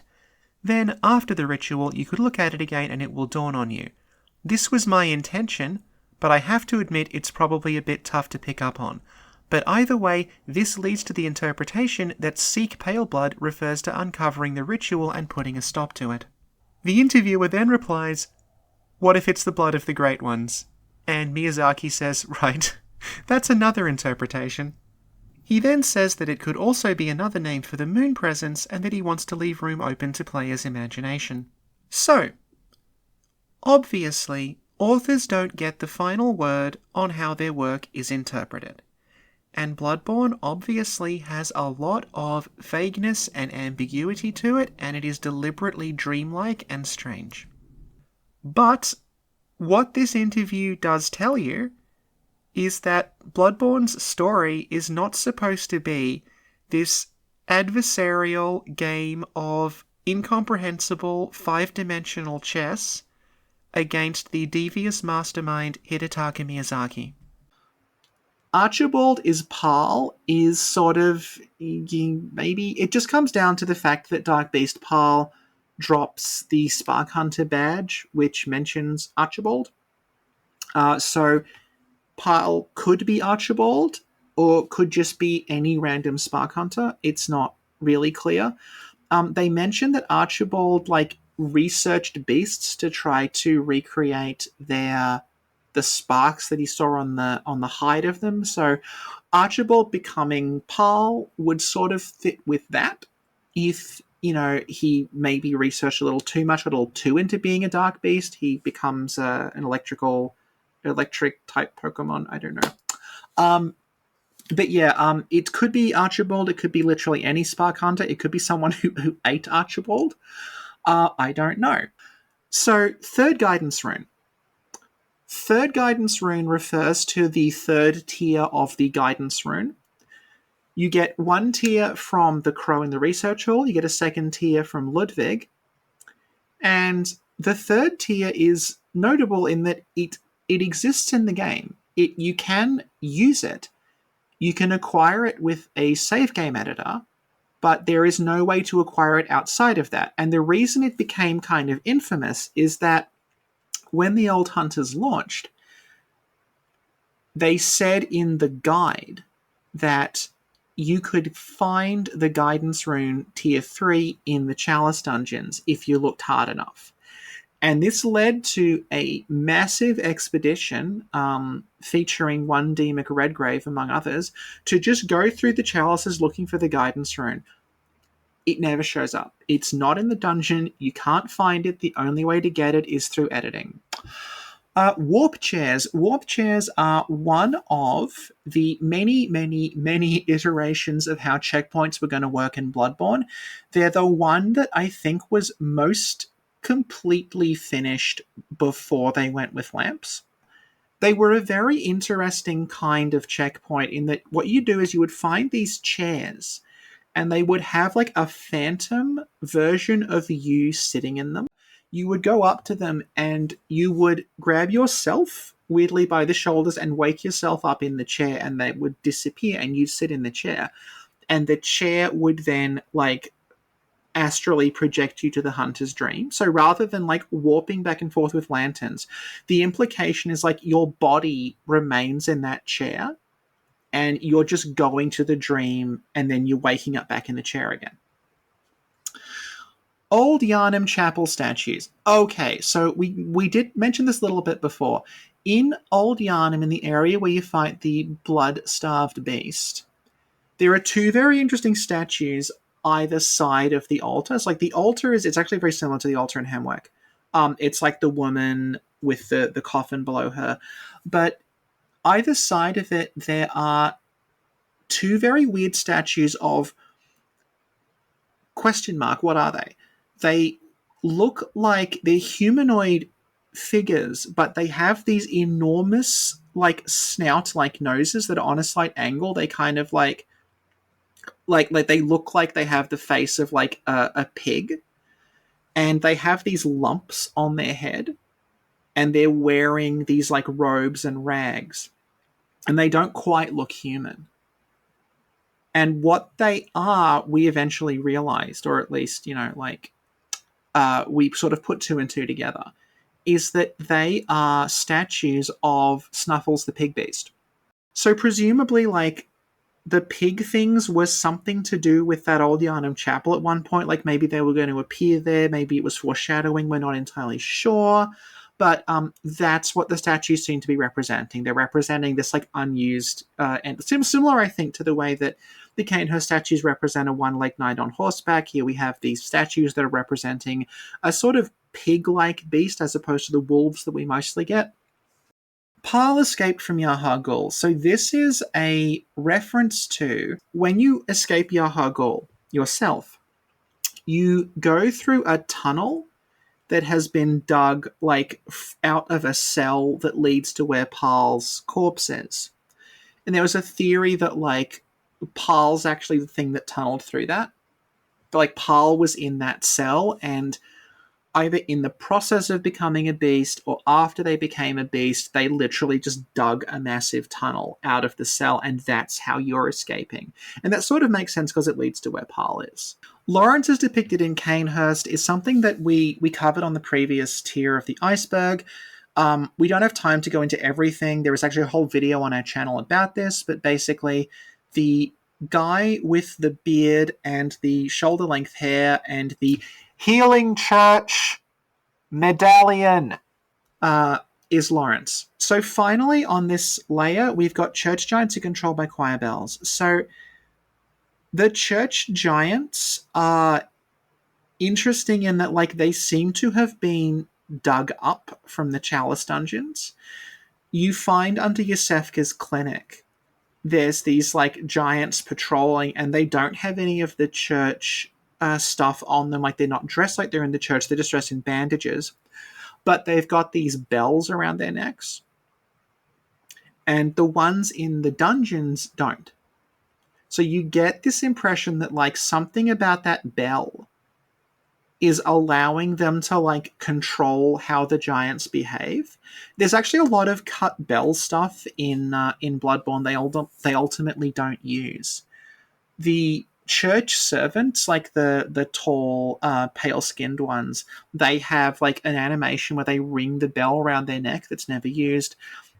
And there are these like unused bells that seem to be interactive, like the ones in the Chalice dungeons, but designed for the surface stuff. So the bells around the giants may have had some connection to those, but we just never see it really articulated in the final game.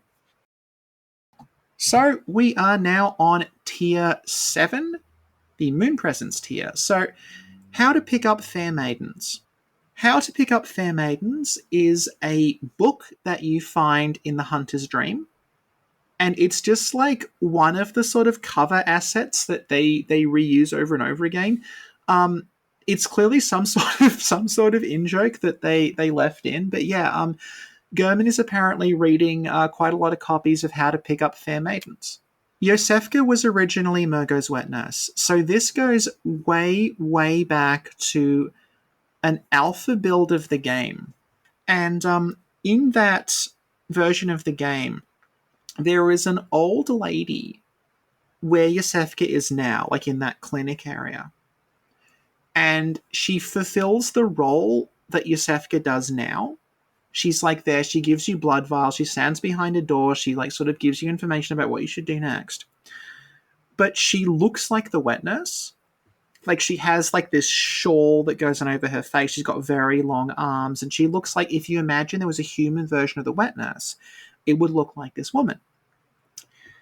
So there was this question mark over like, oh, that's kind of interesting. And then one of the other things that was found through data mining was there's a list of the bosses. It's like an internal list of like, hey, here's the bosses, and it's roughly in the order that you would fight them in. And the wet nurse, who at this point in the game, like the internal name for wet nurse is Dream Demon. The Dream Demon boss on that list is somewhere around Forbidden Woods.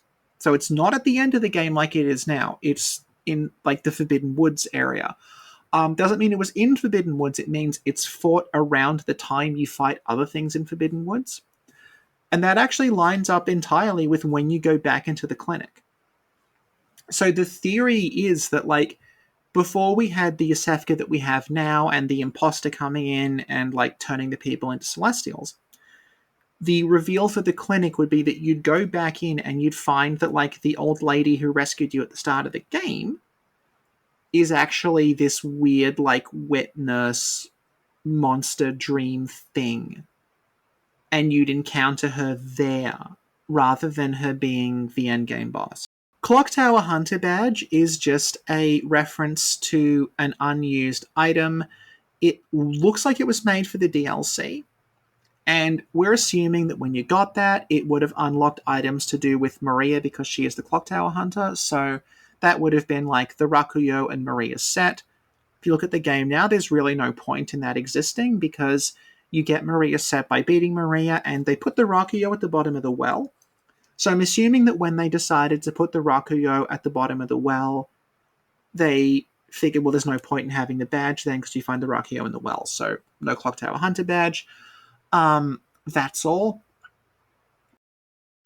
Cut Canehurst level. So there was quite a bit of geometry cut from Canehurst that we're aware of because we have access to an in-development map that, even though it's like prior to the map we ended up with, it's pretty late in development. Like everything's roughly where it is now, but a few things are different. And if you look at Canehurst on that map, there's like a couple more buildings there and just a lot of extra geometry and things that we don't see anymore.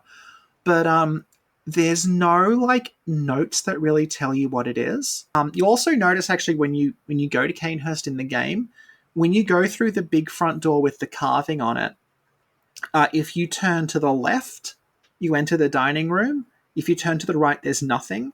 But then if you go outside and you look at that room, there really should be something on the right. Like there's a big space on the right that's just inaccessible, and that presumably had stuff in it. So they really, really hacked a lot of stuff out of Canehurst, and yeah, there's a lot of cut Canehurst stuff. We don't really know what it did. We know that like there was a cut Vile Blood Invader for Canehurst. We know that some weird like doll related items are set to appear in Canehurst, but they don't. So yeah, they kind of hacked up Canehurst quite a bit. I guess exactly like the Executioners did. So maybe it's all 4-dimensional chess. Mad Ones in Yharnam. The Mad Ones are the creatures that appear out of the ground in the Witch of Hemwick fight, and they also appear under a very specific circumstance a lot of people don't see because people tend to do Hemwick before Amelia, where if you go to Hemwick after the moon has risen, meaning you've beaten Amelia, and you have enough insight, you will get the same Mad Ones sort of appearing out of the ground and sort of stalking you. So those were originally in a whole lot of different areas. It was like a global thing where if your insight was above a certain level, mad ones would start appearing. So there's like unused mad ones in Yharnam. There's also unused mad ones in the Nightmare of Mensis. I think there's some unused mad ones in Forbidden Woods. They were going to be everywhere. And they ended up paring them back to just being in Hemwick, but that's what that's a reference to. Cry of the Orphan is the same sound as Gurman crying. It is indeed.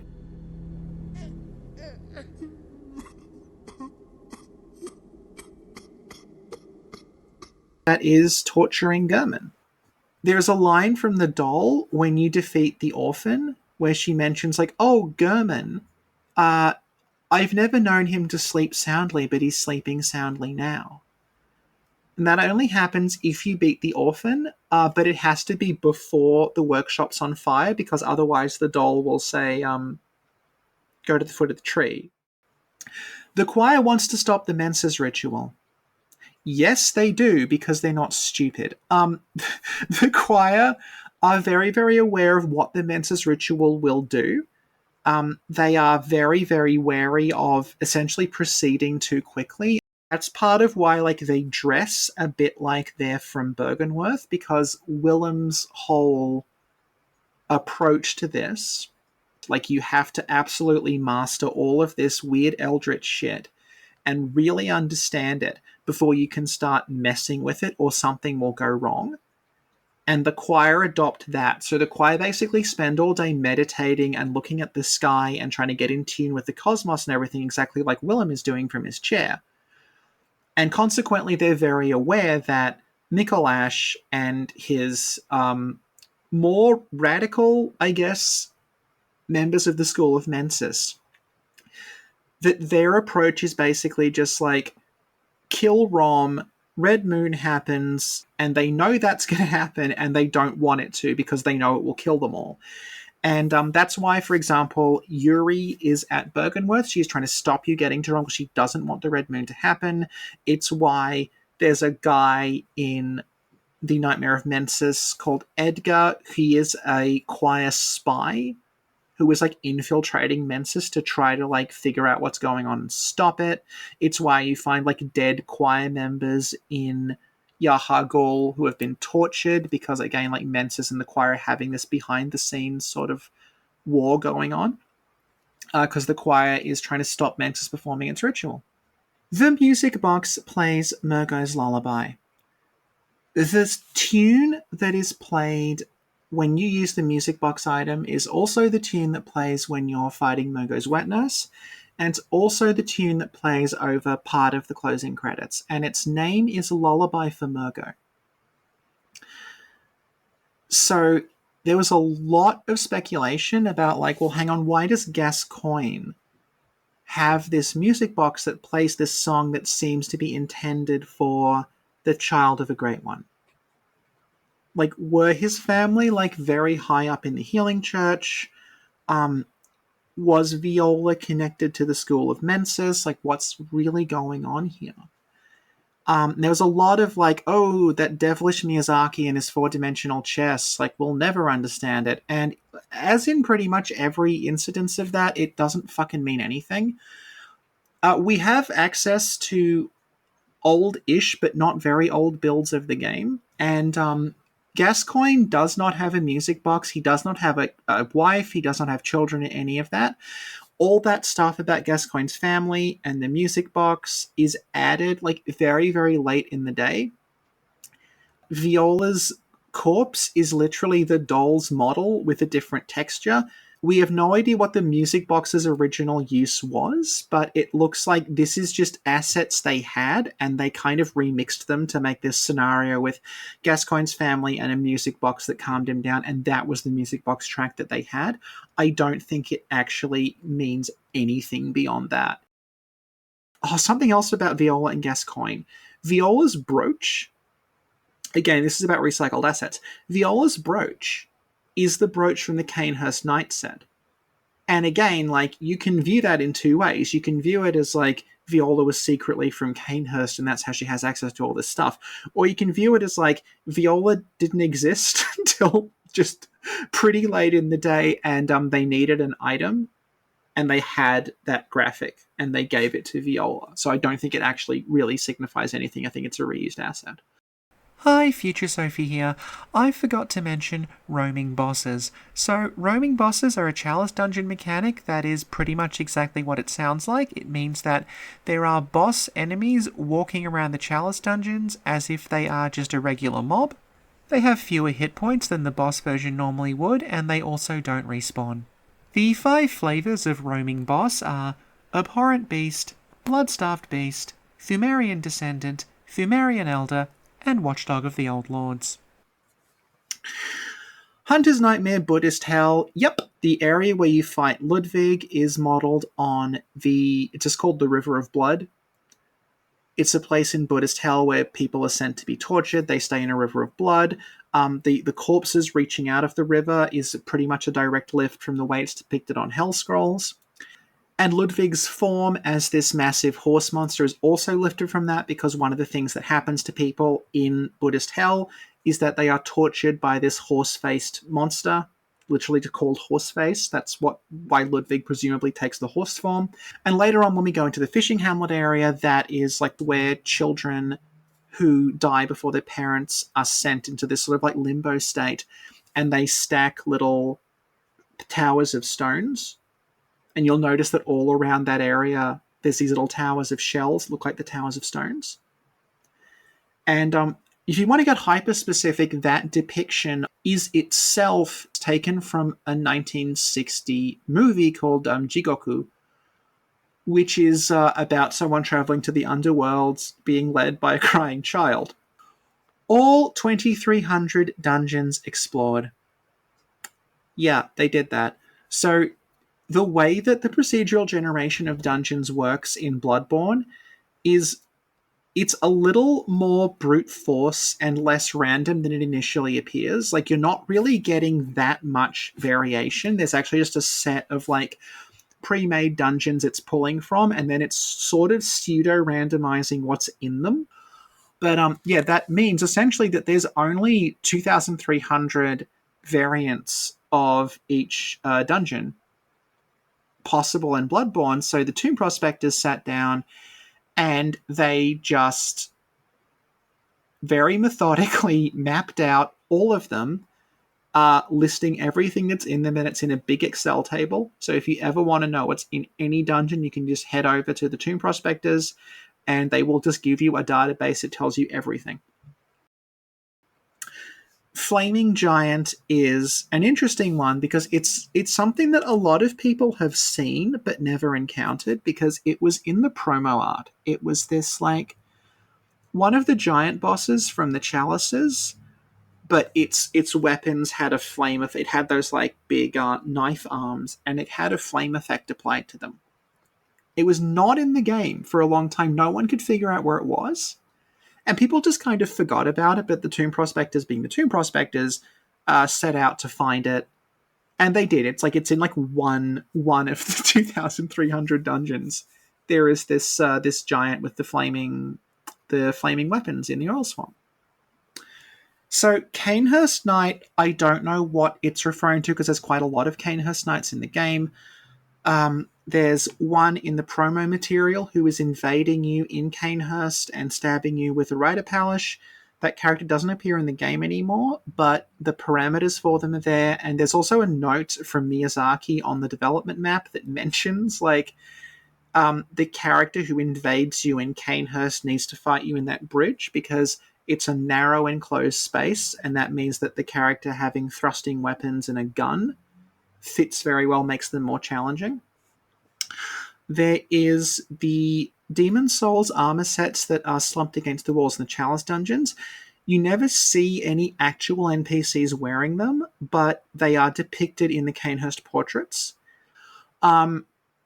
There's the what it might be referring to is the character we brought up earlier, the one-legged knight. He's like a very, very big, heavily armored. He looks like a Dark Souls 2 boss, like this big, heavily armored knight.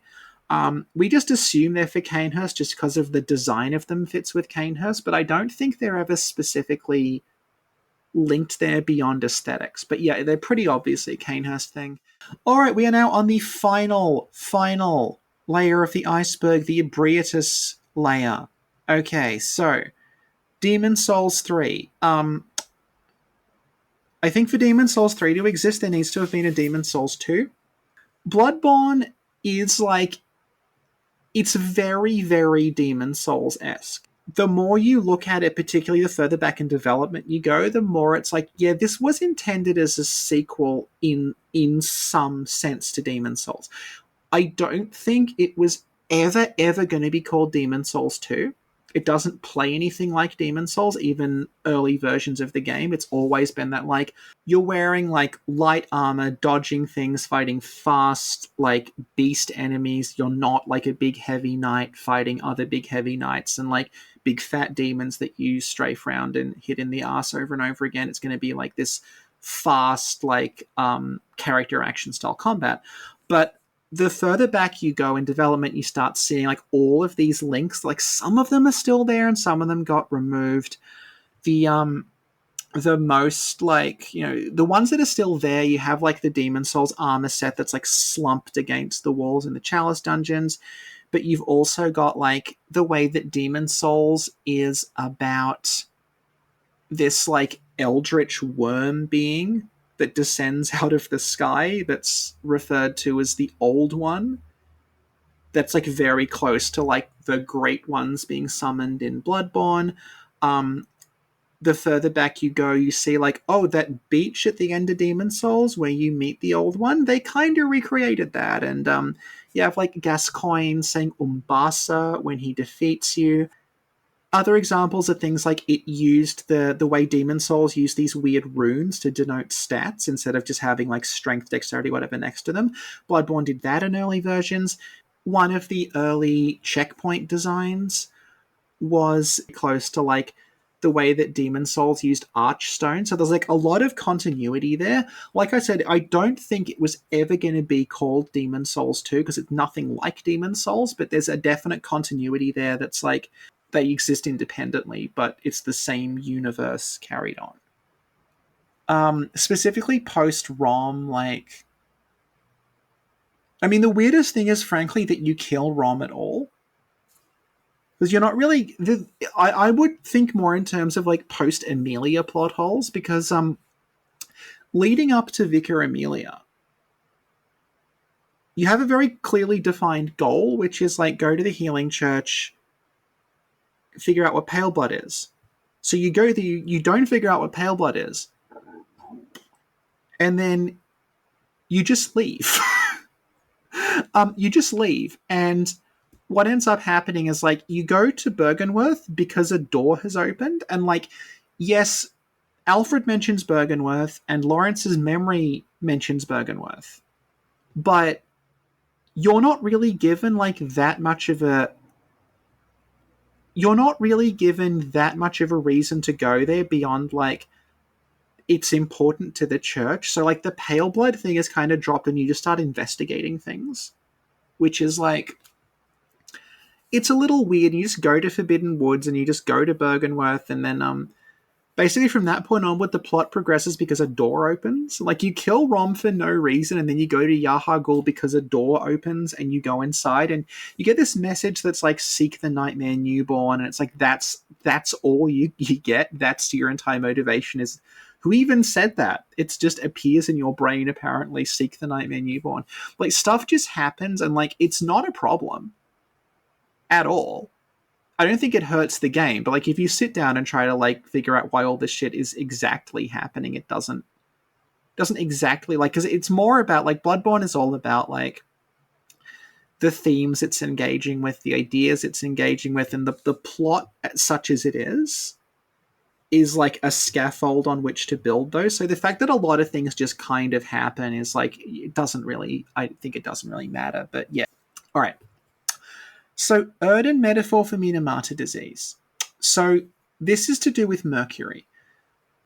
The Erden runes, when you use them, they are associated with increased amounts of quicksilver bullets. It increases the number that you have, or it lets you get them from visceral attacks. So regardless, it's increasing the amount of quicksilver that you have, which is mercury.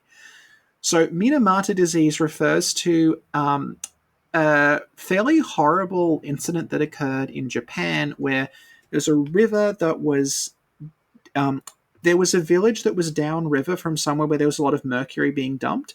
So the mercury got into the fish that the village was eating. So the people there and also the cats there, because the cats were eating the fish, all became incredibly sick and started getting like their base. It's really horrible. Don't look it up.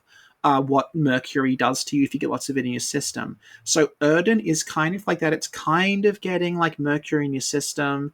So some people, including Redgrave, linked that to like it's kind of like Minamata disease, and like it kind of is. The idea of mercury in your system sort of comes from that.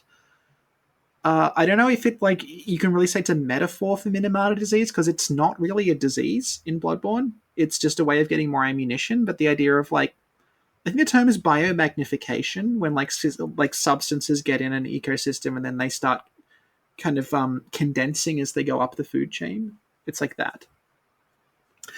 Castle Archive NPC is actually the Canehurst Knight that I mentioned earlier. So this is actually a little confusing thing that happened where we knew that there was a removed character from Canehurst who was just called Castle Archive NPC, or I think he was called Library NPC was the name. And we're like, oh, that's interesting. Library NPC, who is this? And then one of the characters that got dug up when the data mining happened was this healing church, like, he's just a really weird looking guy. A weird looking little man. He's a weird little man. A weird little man, and he had a really massive book. And he also had a cloak on, like over his healing church robes, and it was a cloak, and we're like, oh, is he wearing the cloak because he's in the snow? And is he going to the library of Canehurst, and that's where he's got the book from? So that was just like, it looked like it might have been that, and we sort of settled on it's probably that, because I don't know where else this guy would have gone. So we assumed that guy was a library NPC, but then when we figured out more, it's like, no, library NPC is actually that knight that I was talking about earlier. It's the Canehurst Knight, because he was going to attack you in the library. So that's library NPC. So creatures that have fully evolved can't give birth is a reference to a discredited scientific theory that ends up being like really influential on Bloodborne, which is called RK selection. What RK selection refers to is the idea that, like, quote unquote less evolved creatures, like, you know, insects, mice, things like that, they survive as a species by having lots and lots and lots of offspring. You know, and mice will breed in plague proportions. It doesn't matter if a lot of those mice don't survive, because there's just so many fucking mice. Then as you reach quote-unquote more evolved creatures, like great apes, you know, humans especially, elephants, things like that, they have a very small number of offspring, but they ensure the offspring survive by looking after that particular offspring. So Miyazaki, he cites this. Like, I don't think he believes in it, but he cites it as an idea. He's like, oh, okay, so once you hit the apex of evolution, if you couldn't evolve any further, you couldn't have children anymore. Huh. And that's where the idea of the Great Ones not having children comes from. It's where the idea of, like, the Great Ones, they want to have children, but the children always die. Because they're too evolved. They can't give birth to something that's better than them.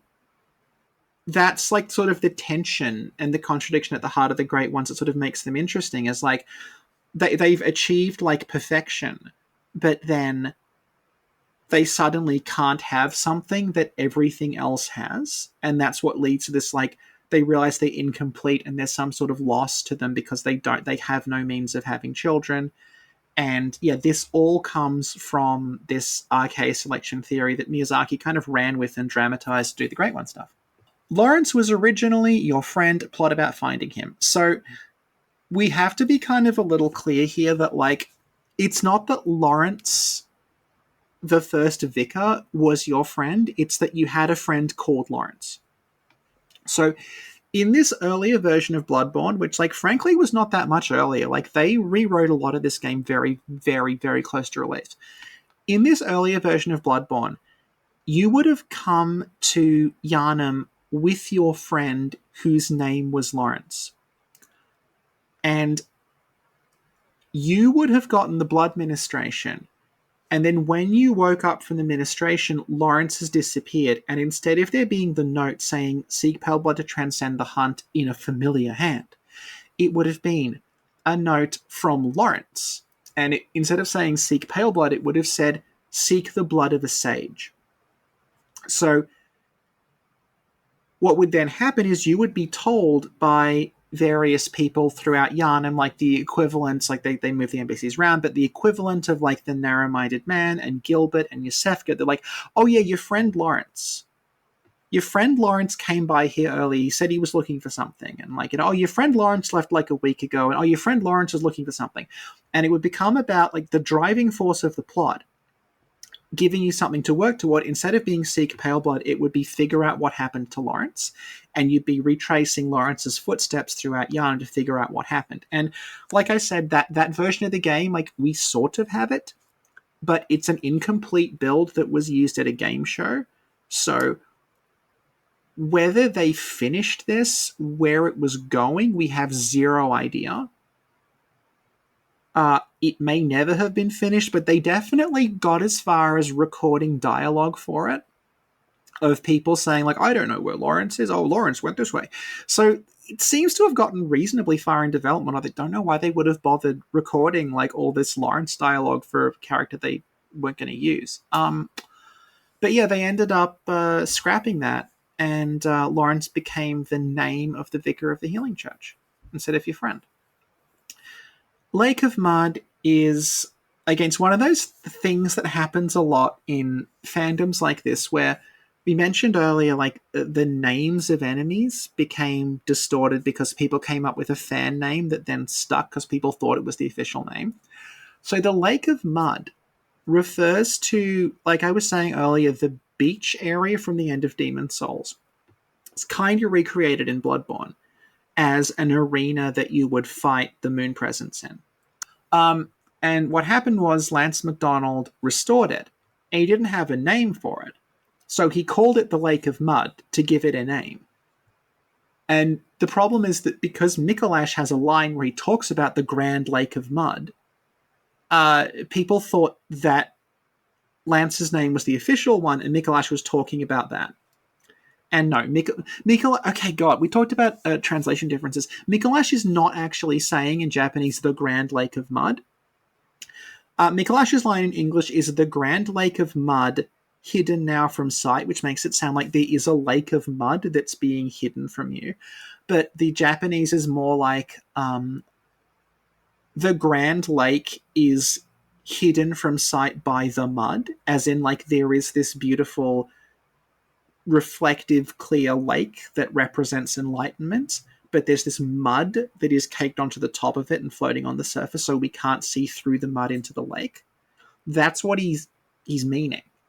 But it comes out as the Grand Lake of Mud, which it's like, where's the Lake of Mud? Do they mean the lake in Forbidden Woods? Do they mean the lake outside Bergenworth? And it's like, they don't. There isn't. It's a metaphorical lake. It's a metaphorical lake. Father Norbert. So Father Norbert is a character who is mentioned but never seen. He would have been the original cleric beast. This is from the version of the game where you're trying to find Lawrence. What would happen here is that the equivalents of like Gilbert and the narrow-minded man and things would say like, oh, blood of a sage. You want to find the blood of a sage? I don't know, but you might want to check Father Norbert at the Grand Cathedral because he's in charge of the healing church, so go see him and he'll tell you about the blood of a sage. And what would happen is you would reach the Grand Cathedral, it's empty, Cleric Beast jumps down, this is back when the Cleric Beast was there instead of Amelia, fight the Cleric Beast, beat the Cleric Beast, it drops Father Norbert stuff. So it's like, oh, Father Norbert was the Cleric Beast. This is unfortunate. So that's who Father Norbert was. The weird little dude, who I think, like, given the amount of movie references in Bloodborne, I think he's supposed to be Anthony Hopkins from the 92 Dracula. If so, it's a very unflattering representation of Anthony Hopkins. The weird little dude, I think a lot of us decided that was Father Norbert because he was like a healing church figure and we used him to represent Norbert. And again, like with the Lake of Mud, that led to people assuming that it literally was him. And no, we have no idea who the weird little dude was. Father Norbert was probably never going to appear in the game. It was, you know, like Gilbert. He's like a character who didn't actually have a physical appearance. They're there as a beast and they die, and then you find out it was them. Okay, final thing on the final layer is Dol is based on a Canehurst noble.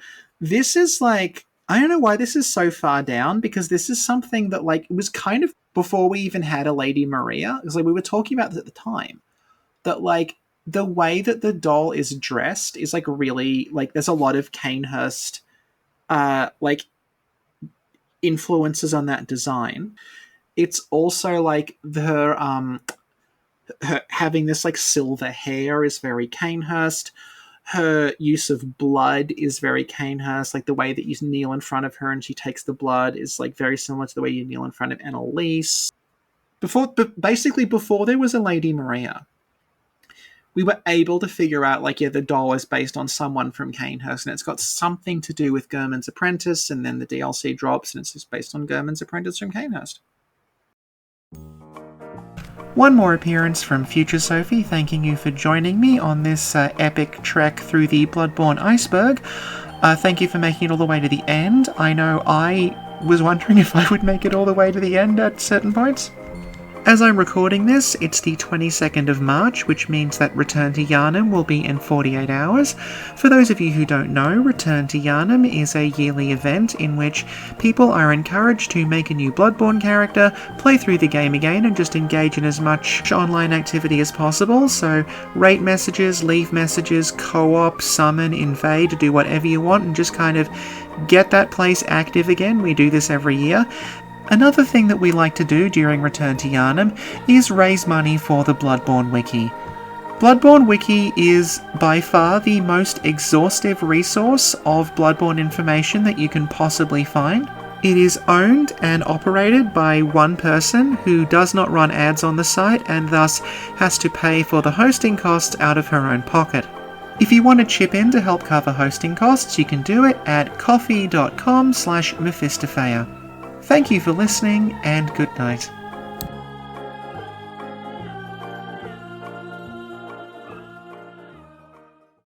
Oh yeah, remember to like and subscribe.